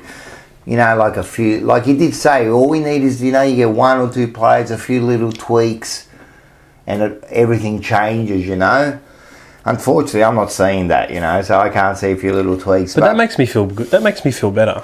Like, if they can see it, then surely there's something there. Well, he also did say when you watch the interview, he was going like, mate, they've lost confidence. He goes, they can't hit a target from here to the window, you know what I mean? So that's telling me, like, there's something wrong. When you'll not be able to do the basic skills, there is something wrong, fundamentally wrong with the whole structure. If you can't just execute the most fundamental, easiest skills, there's something wrong there. Like if we can't get that right, right? How are we going to get the big things right if we don't get the small things right? I mean, you take Harry, right? He's terrible at kicking, right? He wasn't always like that. So what's happened? What's happened? You know, it has to be mental, because now you see it, and even on the game against Sydney, soon as he goes back, he doesn't know what to do. He's a bit confused. So now it looks like he's been told not to do around the house, because in the last 2 weeks he only ever did it once, and he fucked it up, right? This week, right? But so he's going back and he's trying. But I'd rather he can keep doing that and keep missing, right? The drop punt. Yeah, drop punt. I'm with then you. bloody doing those around the house when you not necessarily need to do them, like kicking them from 50. You know what I mean? So, but if he can't get those basic skills right, and I did see something from Matty Lloyd and that, where he was talking about his kicking, and you could see that he was saying he's kicking the ball where he's facing. On the footy show. Yeah. I watched that this morning, yeah. And you can see the doing ball's this. all over the place, you know? Oh, yeah, the circle is... Fev said that about when he was doing it. Ross Lyon come up to him and he goes, "What are you doing? You're mixing a soup or whatever." He goes, "What do you mean?" He goes, "Your ball's all over the place." You know what I mean? So just those little things, you know what I mean? Who's actually... talk about that. Who is coaching the kicking? You would say the forward coach should be... Ash Hansen. Should be zeroing in on it. Well, he's not doing a fucking good job, I'll tell you that much, because we are one of the worst kicks at goal. Do we respect the game enough? What do you mean? Do you mean? So, we're talking about Harry's kicking, and it doesn't seem like internally it's that big a deal to them. Well, what you hear from Voss...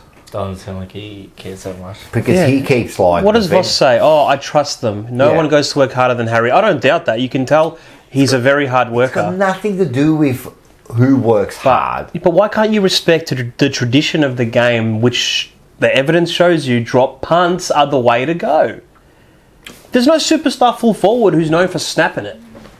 And don't get me wrong, I think the snap is necessary at times. Of course. Right? So when you're on the boundary or whatever, yeah, of course, there's a smart way to do it. But when you're 30 in front, directly in front, right, and you're snapping it, what does that tell you? I'll tell you what it tells me. It tells me you're not confident in your drop punt.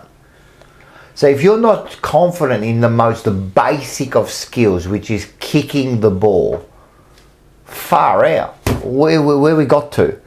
Like, that's the most basic of skills. Handball would probably be the most basic. But kicking the ball straight, 30 metres. It's the first kick you learn. It's fundamental. It's the first thing you do. Is you grab a ball. What do you do when you first grabbed the ball when you were like 2 years old? Kick it. You went to kick it. And now he's getting confused. So now Voss is saying, "Oh, I trust." No. If I was coach, I'd go, "No, I don't trust it. You keep doing the same thing over and over. Wrong, man. We're going to fix this. We are going to fix this. What is the issue? Is it mental? I'm going to get a fucking mental coach, right? Mm-hmm. Is it? It's like you're doing something wrong. Aren't they looking at vision? Like if Matty Lloyd, right, is looking at it and going, "Oh, I can see this." Right? What, we haven't got people full time there watching what the fuck you're doing? Like even Dunstall, man, saying it. Man, they're not dropping the ball properly. There's got to be that is just a basic error. If you're not dropping the ball properly, like it should be basic. Man, I'm a terrible kick. But the one thing I try to do is when I kick, I try to keep it steady. And I try to drop the ball straight, right? And I try to guide it as far as I can, like closest to my foot, so then I haven't got that margin of error is smaller. Like, they're just basic things that I understand, just a dumb wog from Reservoir, right? These people have played millions of dollars, mate, and you can't see there's something wrong. Did you see his first kick? That went out on the full. So bad. So bad. So anyway, watch full episode tomorrow, 8 PM, which is Wednesday because now it's Tuesday. All right, let's go into this one over here.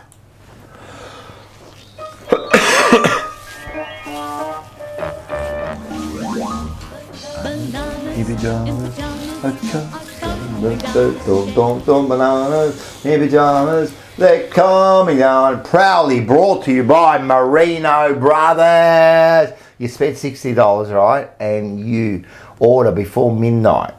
Free delivery. They've got everything. Go down to Merino Brothers. They are our number one ticket holder from the start. They've been Number there. one. The bananas, and we've got plenty of bananas. And what I'm going to do is I'm going to start with the guest today. Yep, let's go. Hand it over. The sacred banana. All right.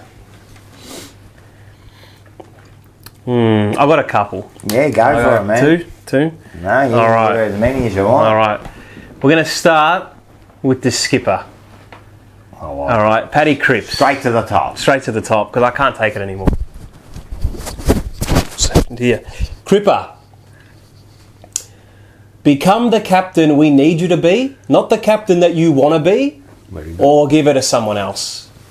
I am so sick. I am so sick of seeing you make dumb decisions that an 18-year-old would make because you're in search of personal glory. You asking Hollins to give you the ball, you know the one we're talking about. Exactly one. Oh my God, that just smacked of that's a selfish act. I don't want to see that from my captain. 100%. If you can't be the captain we need, then hand it off, mate. 100%.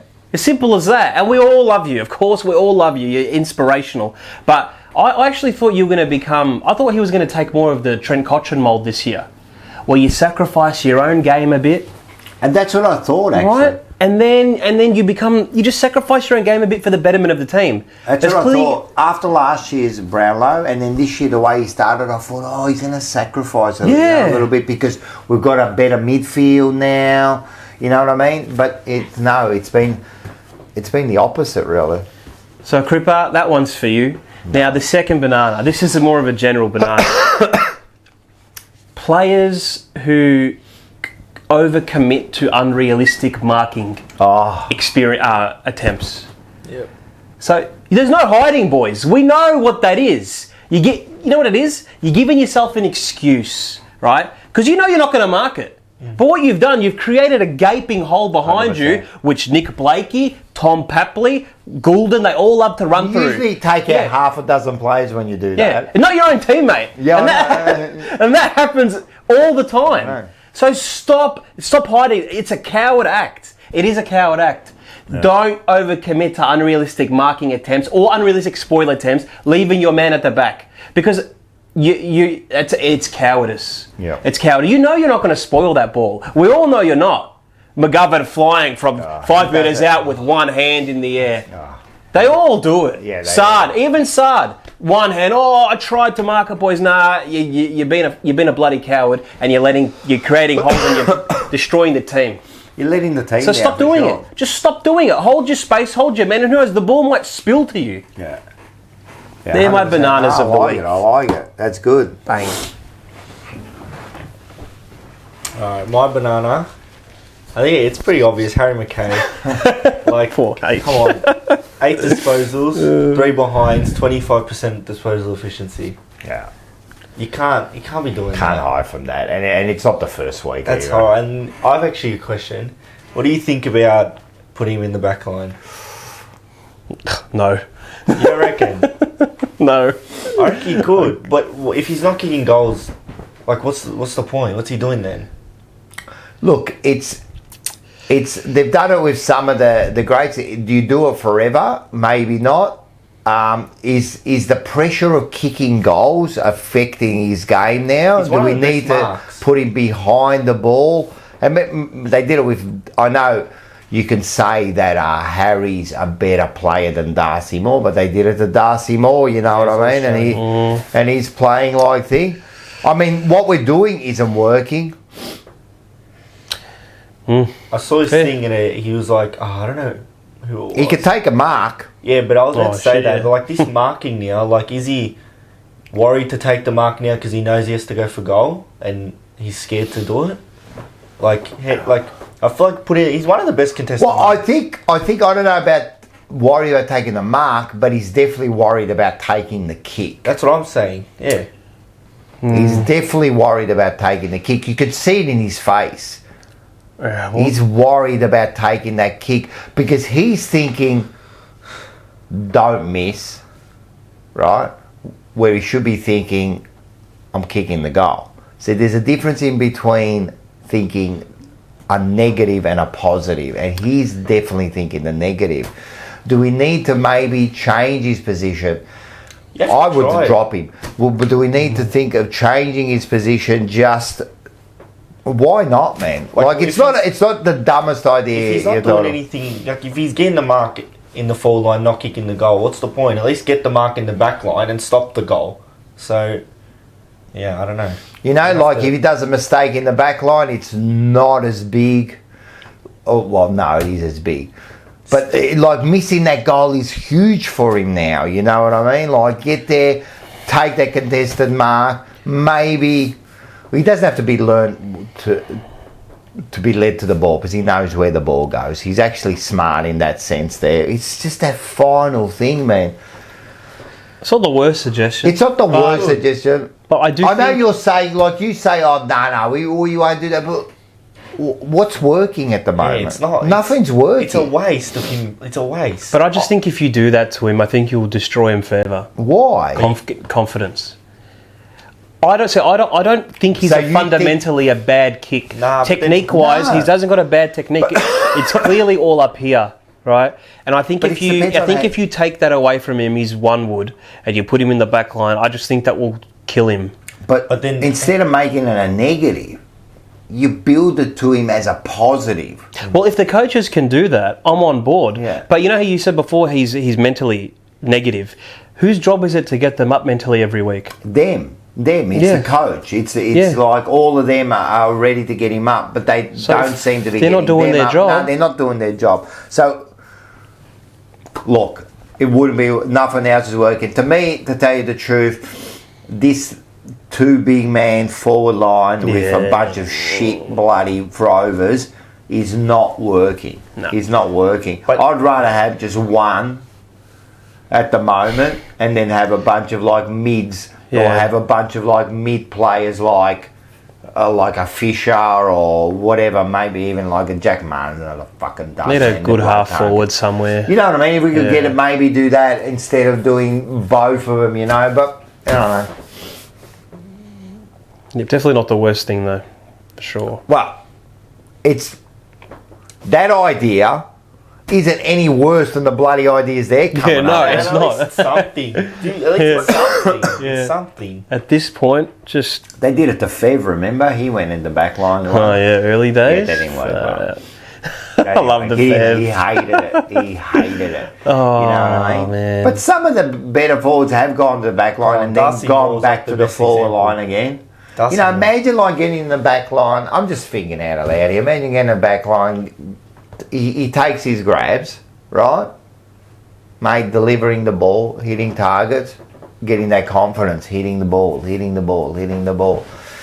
What about big raking fucking on the wing a little bit? I don't know, you know what I mean? Like he goes up the wing a lot to take his mark. And he does take the mark. And he can run. Yeah, he can run. He can run. Has he got the whole tank to do it? I don't know, but far out. This is the problem. We're looking for answers now. Yeah. We're desperate. We're very desperate. All right. Is that it? Just him? Mine's going to be... Well, you can go like 1 million players and the coach, and you can do all sorts of that. But I'm going to go off and go straight to Jetstar, right? So I flew over to bloody... Sydney, right? So we're on the way. Listen to this. Yep. We're on the way. Like we're booking a 4 o'clock flight. The game's at 8, right? Yep. We had to book that flight there because of work and everything. So we're still going to get there with 2.5 hours to go. Fine. On the way there, I get a message. I don't normally look at my messages. I have a look from Jetstar. Flight cancelled. Oh no. Flight is completely cancelled. As we're driving up, like we're 20 minutes or 15 minutes from the airport. What do you mean? It doesn't comprehend to me. What do you mean the flight is cancelled? So there's a mechanical problem. That's good that you picked it. That's very important. Haven't we got a contingency plan? Is that the word? Contingency, yes. Yeah, and we got that. Why aren't we moving planes up and doing something? Like, I don't understand. So we get there. Now, of course, there's a line now to get to the bloody counter, right? So by the time you get there, next flight is at 8 o'clock. Well, that's no good because the game starts at 8 o'clock, right? We return your money. That's not even a fucking issue anymore, mate. Like, I don't know what else they're supposed to do. I have no idea, right? But this does not work. You can't... I don't know, man. I was fucking pissed off, mate, and we were worried. And then, look, thanks to Rex Airline... Never even heard of him. Small airline... There was a flight in 20 minutes and she quickly put through our stuff and we ran down to the gate and we caught a plane at 3 o'clock. So we actually caught a plane early, lucky to them.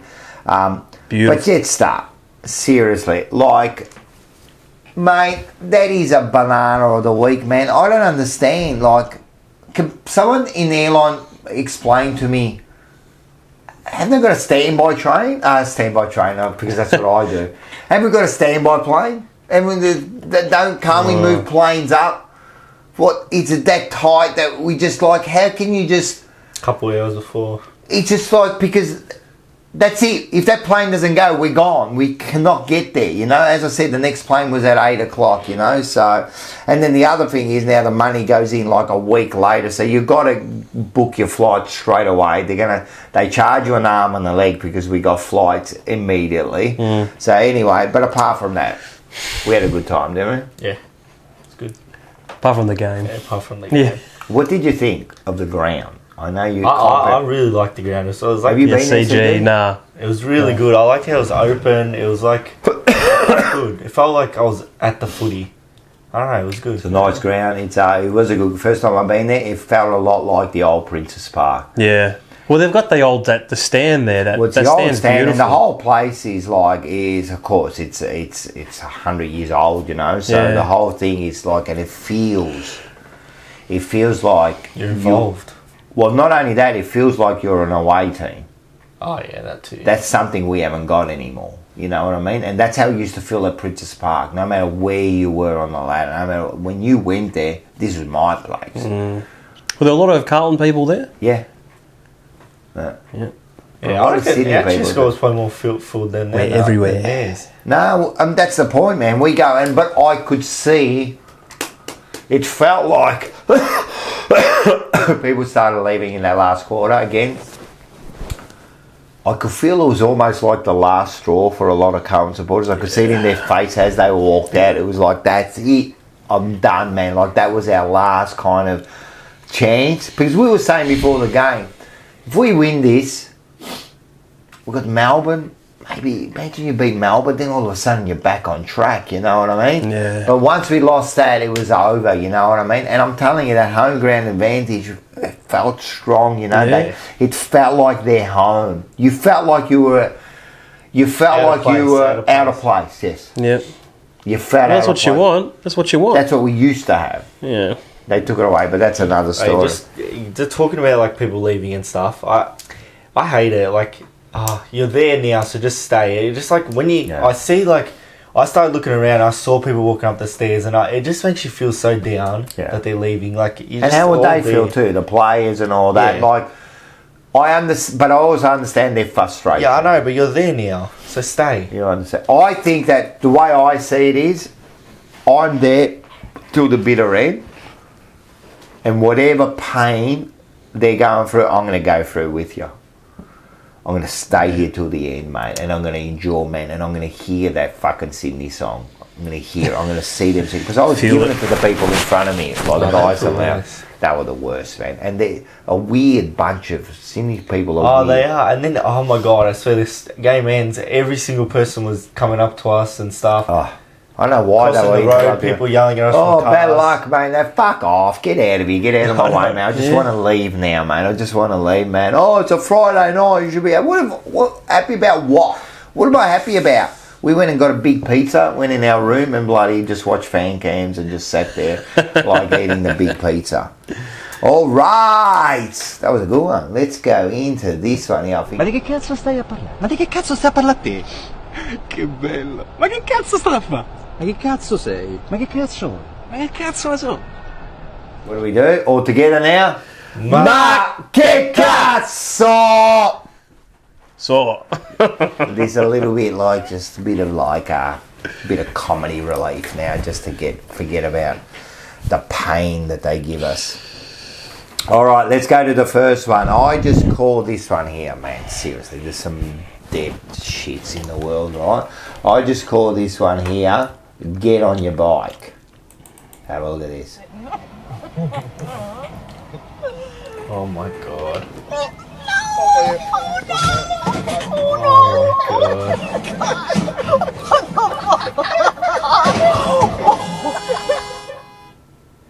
That's stupid.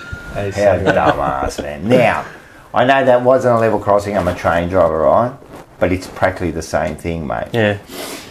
If you can't get through, don't go. Don't stop in the middle, right? That's what this bloke, that dumbass did, man. He stopped. He couldn't get through. Thing comes down. Same with the level crossing. Do not, if you can't get to the other side, do not attempt to go through, right? Jesus, what a dumbass.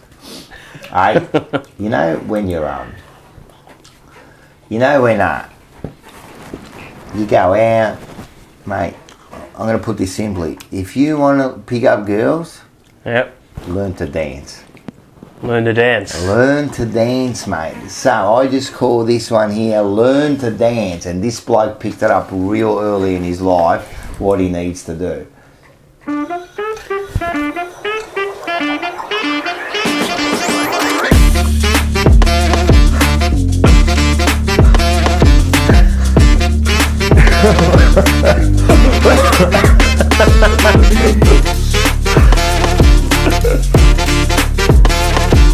Check him out. He's really into it. But he's got the moves, mate. Full hip action. Yeah. He's feeling it. You've got to feel the music. What a star. What a star. Hey, listen. Everyone wants to be Italian. Let's face it. Right? So this bloke here teaches you how to be Italian. All right, let's go. Let's do it. I am Italian. I have a school for Italians. I have a school where I actually teach Italians how to be more Italian. Teach them all the fine points of Italian acting. I teach them how to crank up their ass, how to pick themselves up, how to say all the catch Italian phrases. Forget about it. Definitely. You know what I mean? Yo, who died and left you, boss? Teach all the Italian vowels. Ah, eh, e, oh, ooh. How's that? That's Dom Herrera. Dom Herrera. Funny bloke, funny bloke. Mate, if you learn Looks those familiar. things, he's old now. But he's done a few movies and that. He's really good, he's really good. I just called this one here, far out, I just called this one here The Great Escape.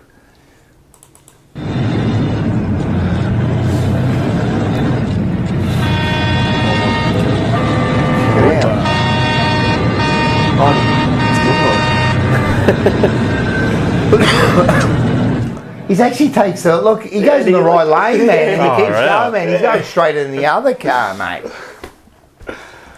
That's the best. Hey, when we were kids, mate, did you watch Looney Tunes? Yeah, yeah. But the old Looney Tunes. Or how old? Well, the original Looney Tunes, not the modern We'll day see. stuff, What have you got? This is the voices, right? This bloke here does the voice and he explains how the voices are done. So have a listen to this, just the Looney Tunes. Where is the toughest place in America right now? It's either the Brooklyn or the Bronx. So I put the two of them together and came up with Bugs Bunny, Doc. You know, I just think... Yeah, and then I can take you through all those voices. Like, Daffy is actually... When I do Daffy, I am doing what we know as Daffy and how we hear it, how we remember it. Yeah. Woohoo! Sylvester the cat. Like, that is the same voice, but sped up, it sounds like this. Oh, that's cool! Think about Tweety Bird. Tweety Bird! One of my favorites! 2.5 years old. And that voice is also kind of sped up. But if you kind of drop the baby voice and add that Brooklyn and Bronx accent, it becomes Bugs. The house of Mel Blanc, and they all live, like, some of them live in the attic, some of them live on the first floor. Those are slight adjustments, though. Tiny tweaks, I didn't realize that. Like Pepe Le Pew, of course, is really not very used these days, for obvious reasons.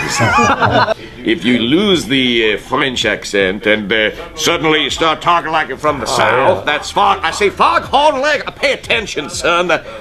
Yeah. Can you do that more fun? Oh, be very, very quiet. I'm hunting rabbit. How good is that? How good is that? But, mate, I was watching that and he's right, man. They all sound the same with just little tweaks, man. It's crazy. Mel Blanc, man, he was a star, man. He would do like 90% of the voices. Oh, yeah. He used to love Looney Tunes. He used to love Looney Tunes. What we're going to do here is we're going to finish off with one of our favourite comedians on the Jumper Punch, Jeffro, and this is his Christmas joke. Have you heard of Jeffro? No. All right, let's have a look at this. I thought after Christmas, I'd take my little grandchildren for a ride in the car. Isn't that nice? Isn't that lovely? They're only 3 and 4. They love it. They are. They're just gorgeous. And they was in the back, and we was following a dust cart, and a dildo blew off the back of the bloody dust cart. Shit! You've never seen such a piece of apparatus. Never in your life. It looked like a Swiss roll with a sheep's heart on the end.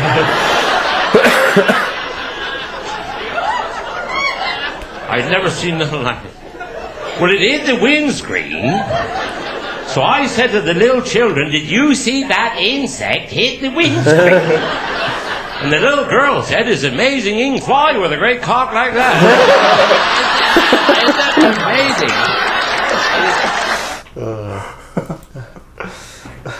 I know, he's the best, man. He is the best. All right, that was Matt Che Cazzo. You know who's not a dildo? No, who? Snick Snorflay. We got the chicken, chips and salad.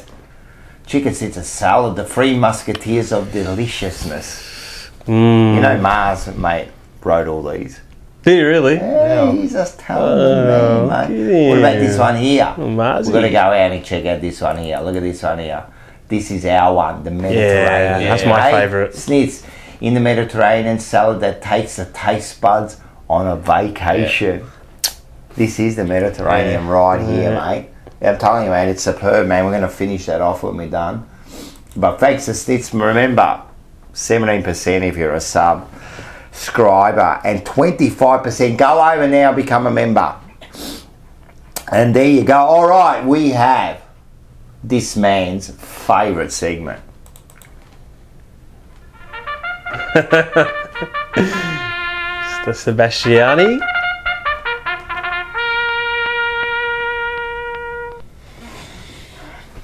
All right, we've got this one here now. Of course, he's not here, but we have to keep his spirit alive because what we've done is last week we showed the first ever pause call on the first ever Jumper Punch. The first one you ever did? Ever did. He did one off the cuff.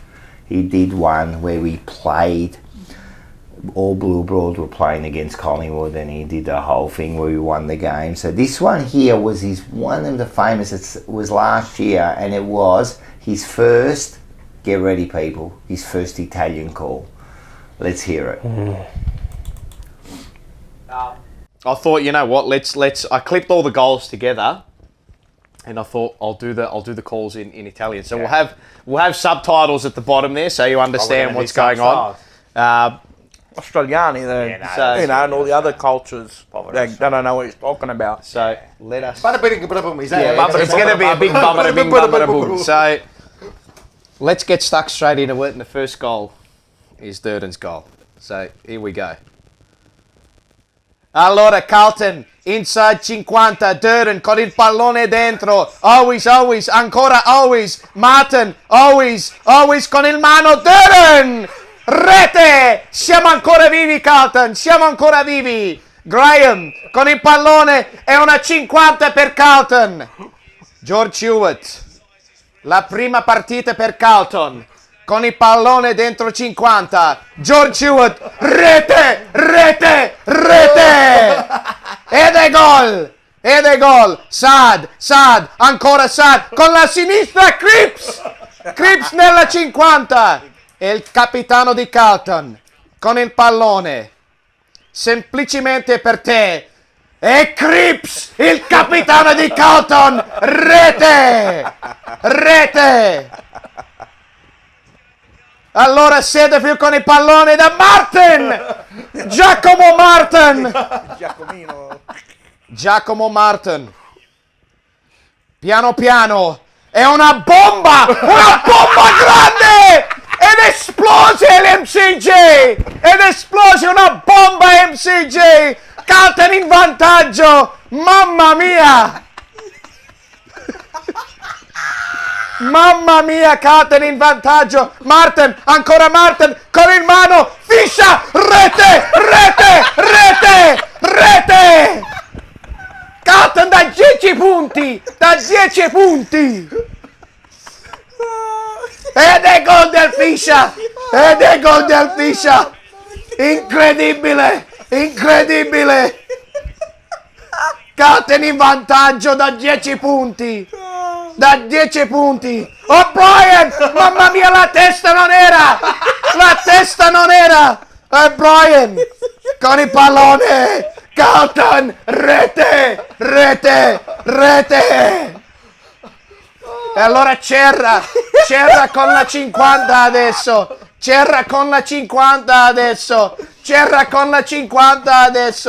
questo per la partita,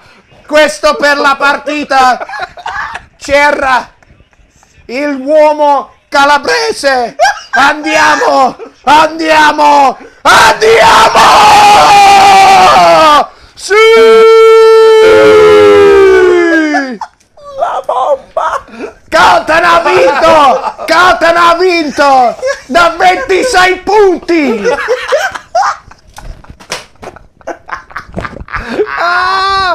Okay. Da 26 punti!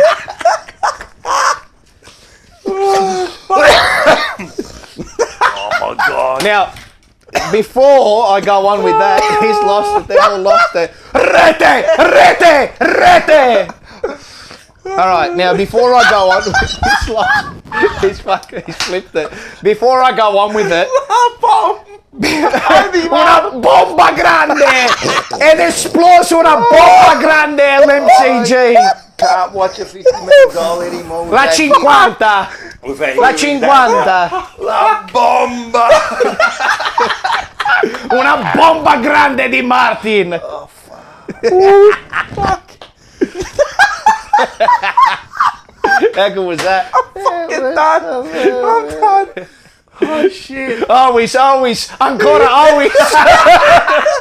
Hey, look, AFL, if you're looking for an Italian caller in multicultural, I'm telling you, I'm happy to put my hand up for it. Might I say, though? They should have like an option where you can listen to it. They used to do that. Click green, white and red for Italian. Can I? That's amazing. That's I love that. That was probably one of the best ones he did, man. And that was coming out because that was the first time he did an Italian call. Like we didn't know what to expect, man. And he's so good, Paul, man. You know what I like? I remember vividly the one where with the coaching race. Oh yeah, that is I love that one. He got it wrong, but he did the coaching race. Yeah, he was like, here comes Clarko coming up behind him. Here's Clarko. Love it. That's it. Nah, he's so good, man. We look forward to it, actually. He should be back next week, I think. Yeah, the return? The return, yeah. So he's gone over there to watch his beloved Arsenal also get beat. Watch them lose the league. Yeah, poor bloke. We won't like that. No, so he'll be back. So there's your Italian call. Hope everyone enjoyed that. All right, what a show it's been, huh? Yep. Yes. It's good therapy. Hope everyone enjoyed it. Everyone, Instagram, TikTok, like, share and sub. Remember, all of that helps. It helps. Every bit. Jumper Punch, it helps Blue Abroad, all that. Like, share it. Thanks to Snitz, Marino Brothers, Top Dog Liquor, North Seafood Bar and Grill. All the members, get on, and thanks for joining everything you do. And if you do, you get your 25% off, everybody. Remember, Legends of the Jumper Punch, 8 p.m. on Wednesday. 8 p.m. Wednesday. Hey, and who we got on? Mil Hannah. I'm telling you, this is one to watch. Forever Rivals, 7 p.m. I'm telling you, I'm going to try, but I don't know what's going to happen this week. I can't. Like, Essendon won, Collingwood won, and now I've got to defend this merda. But we'll see what we can do, man. I'll try my best, but it's hard to defend, isn't it, now? Just hide behind their history. Just say 16 flags. That's it. Yeah. That's all that matters. But even that's getting a little bit... Nah, you just got to commit. Yeah, no, I'll burn them. Don't worry. I'll always find something to burn them, you know what I mean? But it's getting harder anyway. And also, Blue Sunday with Vince. With Vince, Joe, and Peter Brown. I'm telling you, Peter Brown is the new star, mate. This bloke here, the stuff he says, so true, man. And he's the new... mate, he's like the new... Mark McClure. You know how Mark McClure used to just have his say on 360, yeah, things like that. That's how he is. Fucking love the bloke. So make sure you watch that. Joe, who is the host of the show, Bangkok Joe. Yep. He does tours over there.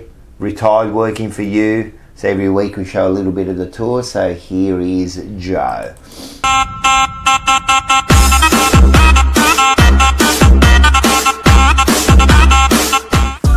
Now all hot and sweaty, we made it out of the jungle and headed back to town. I say town, but the cool thing about Raleigh is that there is literally only one walking street. It's lined with restaurants, funky bars, and shops, but we were thirsty and only looking for one place. Yes! This is the man. He's got a new control center here right in the center of Raleigh Beach. So I didn't show you most of what happened the rest of the night at Noon Shop. You gotta come yourself to experience it. But I did want to show you the next morning as we're getting ready to leave, because this is how you get back to your boat when it's low tide. Gotta love Raleigh Beach, baby. See you, Joe! What a time in Raleigh. Look at how you leave Raleigh Beach.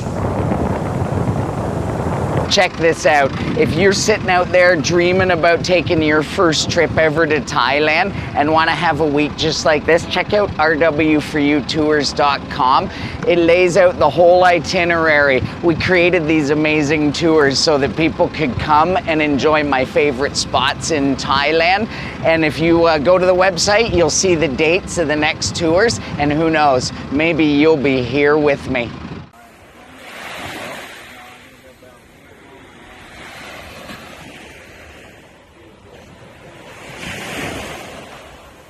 All right, there you go. There's his tour. That was part 3 of the tour. So they're the tours. Make sure you get in contact with him. But yeah, and they bring you around Thailand. You know how much I love Thailand. I love Thailand. It's my second home. So fantastic place to be. I wish I was in Thailand right now.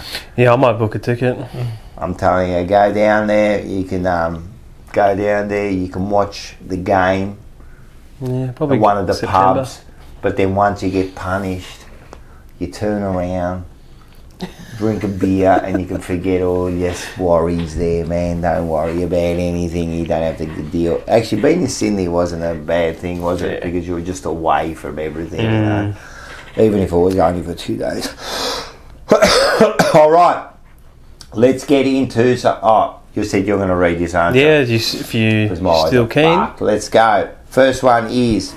Let's see. It's from Rob Cononello. He writes... So what are these, firstly? So these are just comments and messages we get from people all week, you know, so after the straight show. after the game and all. No, after the game, after the show. After the show. Yeah, so this one here. All right. Underrated, extremely versatile footballer. Great memories, thumbs up. And this was about, of course, Peter McConville last week. He did the Peter McConville, so that was a great interview too. So, yeah, definitely. Next one is from Gary J. So Gary J says, it's actually Northlands and my department store, i.e. of course Myers, like the Geelong player. That's right. So, it's Northlands, remember that? Northlands. And you don't say Myer, it's Myers. Myers. I'm going to Myers. Yeah. How do you say it? If you're going to go to Myer, how would you go? I say Myers. Yeah, I say Myers. Yeah. But I just said Myers. It's Myers, mate. That's the northern suburbs in us, mate. That's how it is. Next one is from Want It Now Style.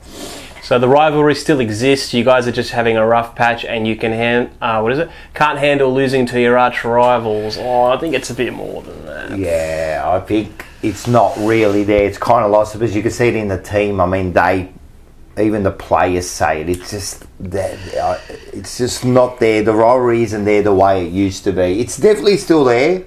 I think last year was there more. It's definitely still there. And you know, losing last year, if we had been competitive this year, you start to build it up. Like losing last year by 1 point, I think built it up even a little bit more. You know, that's what you need. Because why was the rivalry so strong? It was all the finals, grand finals that we played against each other. That's what built it. You know, and we needed that. And in the last 20 years, we've been nowhere. They've been up and down. You know, so yeah. Next one is Slurring Neon. All right. So how can't our coaches get it right after 1.5 years? Maybe the players are the dim-wits. You know what? You've kind of... And it's true, I was saying this before. This isn't like we're just starting this rebuild. It's 1.5 years. Yeah. God, no. And then they say, we're still learning the process. Nah. What are you talking about? Why are they thinking learning still? Learning finished 4 years ago. Exactly, the learning's over. This was meant to be the year. I remember at the start of last year, even you were saying, it's still going to take at least a year. So next year, that's what I thought. Everyone was looking for, but we're worse. Especially when we started last year, I thought to myself, give us a year to learn the game plan. Daring to dream, learned it. Mate. Definitely learned it. Proven to be fools again, man. I can't believe another false dawn. Unbelievable. This one here, the Masked Marvel. Terrific, great insights. Thanks to both Alex and Peter for taking the time. I think it's all getting too complicated and Voss and his staff are in bunker mode now. Need to break out of the rut. Yes, but how? How is the question? But again, this is like intelligent people, writing comments. He's absolutely right there. He's absolutely right in that statement, you know what I mean? And it does look like they're bunkering down, now they're in almost self-preservation as coaches, players, so yeah, very good. Who's next? Graham Morton. Best one yet, Rocco. If only those players could get together with the current crop and show them the passion. Yeah, I'd love to see that. Yeah. Let them really know what wearing that jumper means. If you're not 100% committed, move them on. That's what we were saying earlier. 100%. Break some contracts if you have to. That's Pay it. them out. That includes all the players on the list. Let them out of their contracts if they want. Well, yeah. 100%. We're heading If there. they're not committed to the team, to the whole cause. If you don't want to win a flag, then get out. Yeah. And they're all going to say we want to win a flag. Yeah, but you how can smell committed are you bullshit. to winning the flag? You know what I mean? And look, 100% right. What do we got next? This is T. Baccelli. Rocco, Tuesday nights are for working through our feelings. Yes, that's what we've done. As always, thoroughly enjoyed, love the club, shitty about the performances. Maybe the boys need to stay away. Brownie nails it. Thanks again. Yeah, Brownie again with the show last week. It was a good show, and yeah, Tuesday is for a little bit of therapy and that, and I'm glad we can do something Well, to we make have everyone to. feel better. Who's next? Oh, we've got JCP2573. Particularly loving the show today. Brownie is fantastic. He should be a regular. It's great seeing ex-players who are passionate supporters as well. It really is. Like some of them, you know how they disconnect? They're not really footy. But some really are. Yeah, it's like comforting. There's a lot seeing- are like they really watch the game and they're really connect, and they're hurting. Oh yeah. They don't want to see this. Like imagine how much we're hurting. Imagine you as a player how much you would hurt. Imagine you seeing your number worn out there. Yeah. And it's getting like disgraced like that. 100%. I'm telling you, that's what, and this is what I was saying about the club. The club should take note of this. Take note of what the players are saying, man. I'm telling you, take note, man. It's not a joke, man. You're getting the passionate who have bled for the club pleading to you, and you're just like dismissing it. Are you serious? This is what I'm saying, man. Like seriously, you're in that position and you're actually making us look like fools here. The last one here, what is it? Delisser. Oh, I like this. They can blackball all they want. The media team is just jealous of the reach the Blue Abroad channel has to the fans and the past players. Rather work with Blue Abroad than they would rather. They'd rather work against Blue Abroad. Wait and see them try to knock off the product going forward. 100%. Yeah, you mentioned that earlier. What's so hard about collaborating a bit more? I don't know. It shouldn't be hard. They should be embracing that. They really. No other club has this. This is the thing. We've got Like the biggest one, and they should be embracing. Imagine that. Imagine embracing it. You know, like they should do like little things that I've always said, and they're just so dumb, right? For example, number one ticket holder, they gave it to who Dylan did they give it to? Alcoff, whatever. Oh, Now I've got nothing against him, but think about it. I don't like him. Well, but the point was, where's he been? Playing tennis. So when they gave him that, we're playing. So when they gave him that thing, right? Yeah. He was in the club rooms. Blah, blah, blah, blah, blah. Where's he been since? Yeah, has he been to a game? Only time I've seen him. So how about, imagine the club does this, right? Every week, we give it to a new person. We bring them onto the ground. Number one ticket holder for this week is Jad. Yeah, I'd like that. Do that. I don't know. Imagine giving it to someone who spends all their money working on a minimum paid job, right? And just give them a bit of insight into the club. You don't have to tell them the tactics. You don't have to tell them. Just get us in there. It's not about the tactics. Yeah, It's about involving the people, mate. Imagine how much stronger we would be. Let us know you. These board members, we're shitting on them. Who knows? Maybe we might meet one and we change our mind. We'll be like, hey, hang on. Well, how many times You're does that happen in life? you're actually really trying. How many times that happens in life? Every day that happens. You know, you perceive someone in one way and then you meet him and you go, oh, you know what? He's all right, actually. He's a good bloke, man. And that's by engaging the supporters. You know what I mean? They've got all the opportunity. They've got the tool, Mate, and they don't want to touch it. They're just so dumb. They are so dumb, man, in the way they do things, man. It's so easy. And you watch another club will do it. 100%. Yeah. And we'll lose it. 100%. Yep. I always said too that they should retire one of the numbers, right? Yeah. And make that the supporters. And I know Pommy came up with this. I won't take his thing, but the Rangers did it with the number one. And what they gave it to the fans? Yeah, so every week the number one, it's even on the team sheet, supporters. And they always, imagine that. And we were thinking that, you know, the time when Eddie Betts retired? Yeah. 19. Yeah, They that should have would be retired 19, made that the fans' number. Every week we got the 19th person on the ground, mate. Like just something, like number one's a bit hard, but why not retire number one? Like, so what? So what? What's with these numbers, man? Retire it and say this is now for the fans. How special would you be if every week, right, I gave you not only like number one ticket holder, you are the number one person. Yeah, we don't seem to want to touch the passion of the game. Like, this is Paul. Remember Paul? He's credit to him. You know, we got the cups in the new $40 million, That'd be $100,000, whatever thing. Like he said, put an empty case there, and under it 17. You know who did it? Collingwood. Yep. They've got it's a painting or like a pin-up, and it's got the Premiership Cup blacked out, so it's like a shadow, and it says something like, "This is what we're chasing." They do it. We don't do it. I've seen it. That's not made up. I've seen it on their social media page. No innovation. Don't want to embrace anything to do with actually winning. They don't want to touch it. But the other thing is, how do they do that? So this is my point. This is what, if you say to me, just say, I did get to speak to Sayers and that, right? And I'll ask them those questions. But the one thing, and then you say, but what do you want? You know what I want? I want someone to represent the fans at the club. I want someone to represent the fans at the club. I want someone to be there within, like, not your coaches' meetings or whatever, but to be there within the board to represent the people that are important. Someone to be. Can you imagine someone there who can actually voice our worries or our questions and bring it out to people? Now, how many good ideas could we come up with? What is wrong with that? What is wrong with listening to us and seeing maybe there is a good idea out there? You know what I mean? But they don't embrace it. You know what I mean?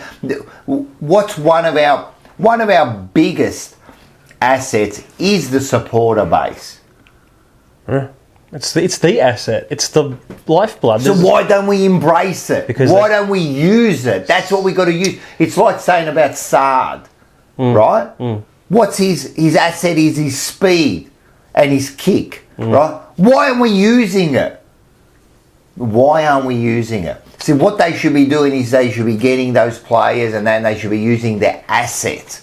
This is what he's good at. This is what we're going to use. Same with, we got the asset, or we got one of the biggest clubs, the most passionate people, and you're not using it. You're not using it. That's how stubborn you are. Yeah, it's like we're just the fans.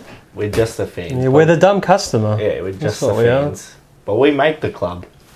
We are the club. Yeah. We are the club. We're So, just the fans. so again, we could keep on going on. All right, everyone. First of all, thanks to Dylan and Jad. No, thank you, man. No, for getting the call up from the reserves. No, that's it. It's Got been the call great. up. But anyway, like I said, I thought we needed to hear from the fans, man, the people out there, different generation. And you know what I've found out? Even if I get the old players or I get the new kids on there and whatever, mate, the passion's the same, the questions are the same. It's all exactly the same thing, and we all want the same thing. This is the whole thing, you know. So this is what we're trying to do here on the Jumper Punch and Blue Abroad. You know, as they say, it's the channel for the fans. You know what I mean? Because they don't give us fuck all. They don't give us fuck all. I can't remember life before Blue Abroad and this. I can't remember life. What would I do after I lost? Well, we were talking about that before that. Like I was actually speaking to Terry in Sydney about this. What we're doing before the thing, I would not talk to anyone. I don't want to know. Like that, not even to my family. Like, shut up. I've just got to be left alone, you know. And then like, just keep away from all media and everything. We're here. We can get on there, and it's everyone's like-minded. Everyone thinking the same. And to tell you the truth, I hope it happens with Jumper Punch, but definitely after fan camps and that, we always feel better, don't we? Yeah. Always feel 100%. better. And It's therapy. It's that voice. We got somewhere to like speak up, you know what I mean? We didn't have that before. Mate, all I'd do, like on Facebook, and I'd rage and make stupid comments to people I don't even know. And yeah, I know, that's it. That was it. But So I really appreciate you getting me on, man. Thanks for joining us, mate. And I'm sure we'll get you back on again, mate. Yep, hopefully. And hopefully next time we do it, it's a win for you guys. Not for a while then. What would it be? What would we have been doing? We've been jumping around. Well, it's weird. Even with a win sometimes, you feel weird now, but we're not... There's less to say after a win. That's the problem with a win. There's less to say. So you look at the good points and you kind of go over it, you know what I mean? So... the problem is if we have a win against Melbourne, that's not bad. But if we lose against Melbourne and then you win against the Gold Coast, doesn't really mean it starts to mean nothing. You know what I mean? So that's it. Anyway, guys, thanks for coming. Thanks everyone for joining us. As I said, we'll see you at the we'll see you there. We'll see you at the Melbourne game. We'll be cheering, and and we always finish one way. Go Blues! Pounding every blade of grass, competing as if he would rather die of exhaustion than lose, he inspired all around him. I felt as if it were an honour to be associated with this player. Sir Alex Ferguson on Roy Keane versus Juventus. Stuff like that kind of almost insults me. What am I supposed to do? Give up? Not cover every blade of grass? Not do my best for my teammates? Not do my best for my club? To be honest, I actually get offended when people throw quotes like that at me as if I'm supposed to be honoured by it. It's like praising the postman for delivering your letters. He's supposed, isn't it? That's his job. My job is trying to win football matches for Man United.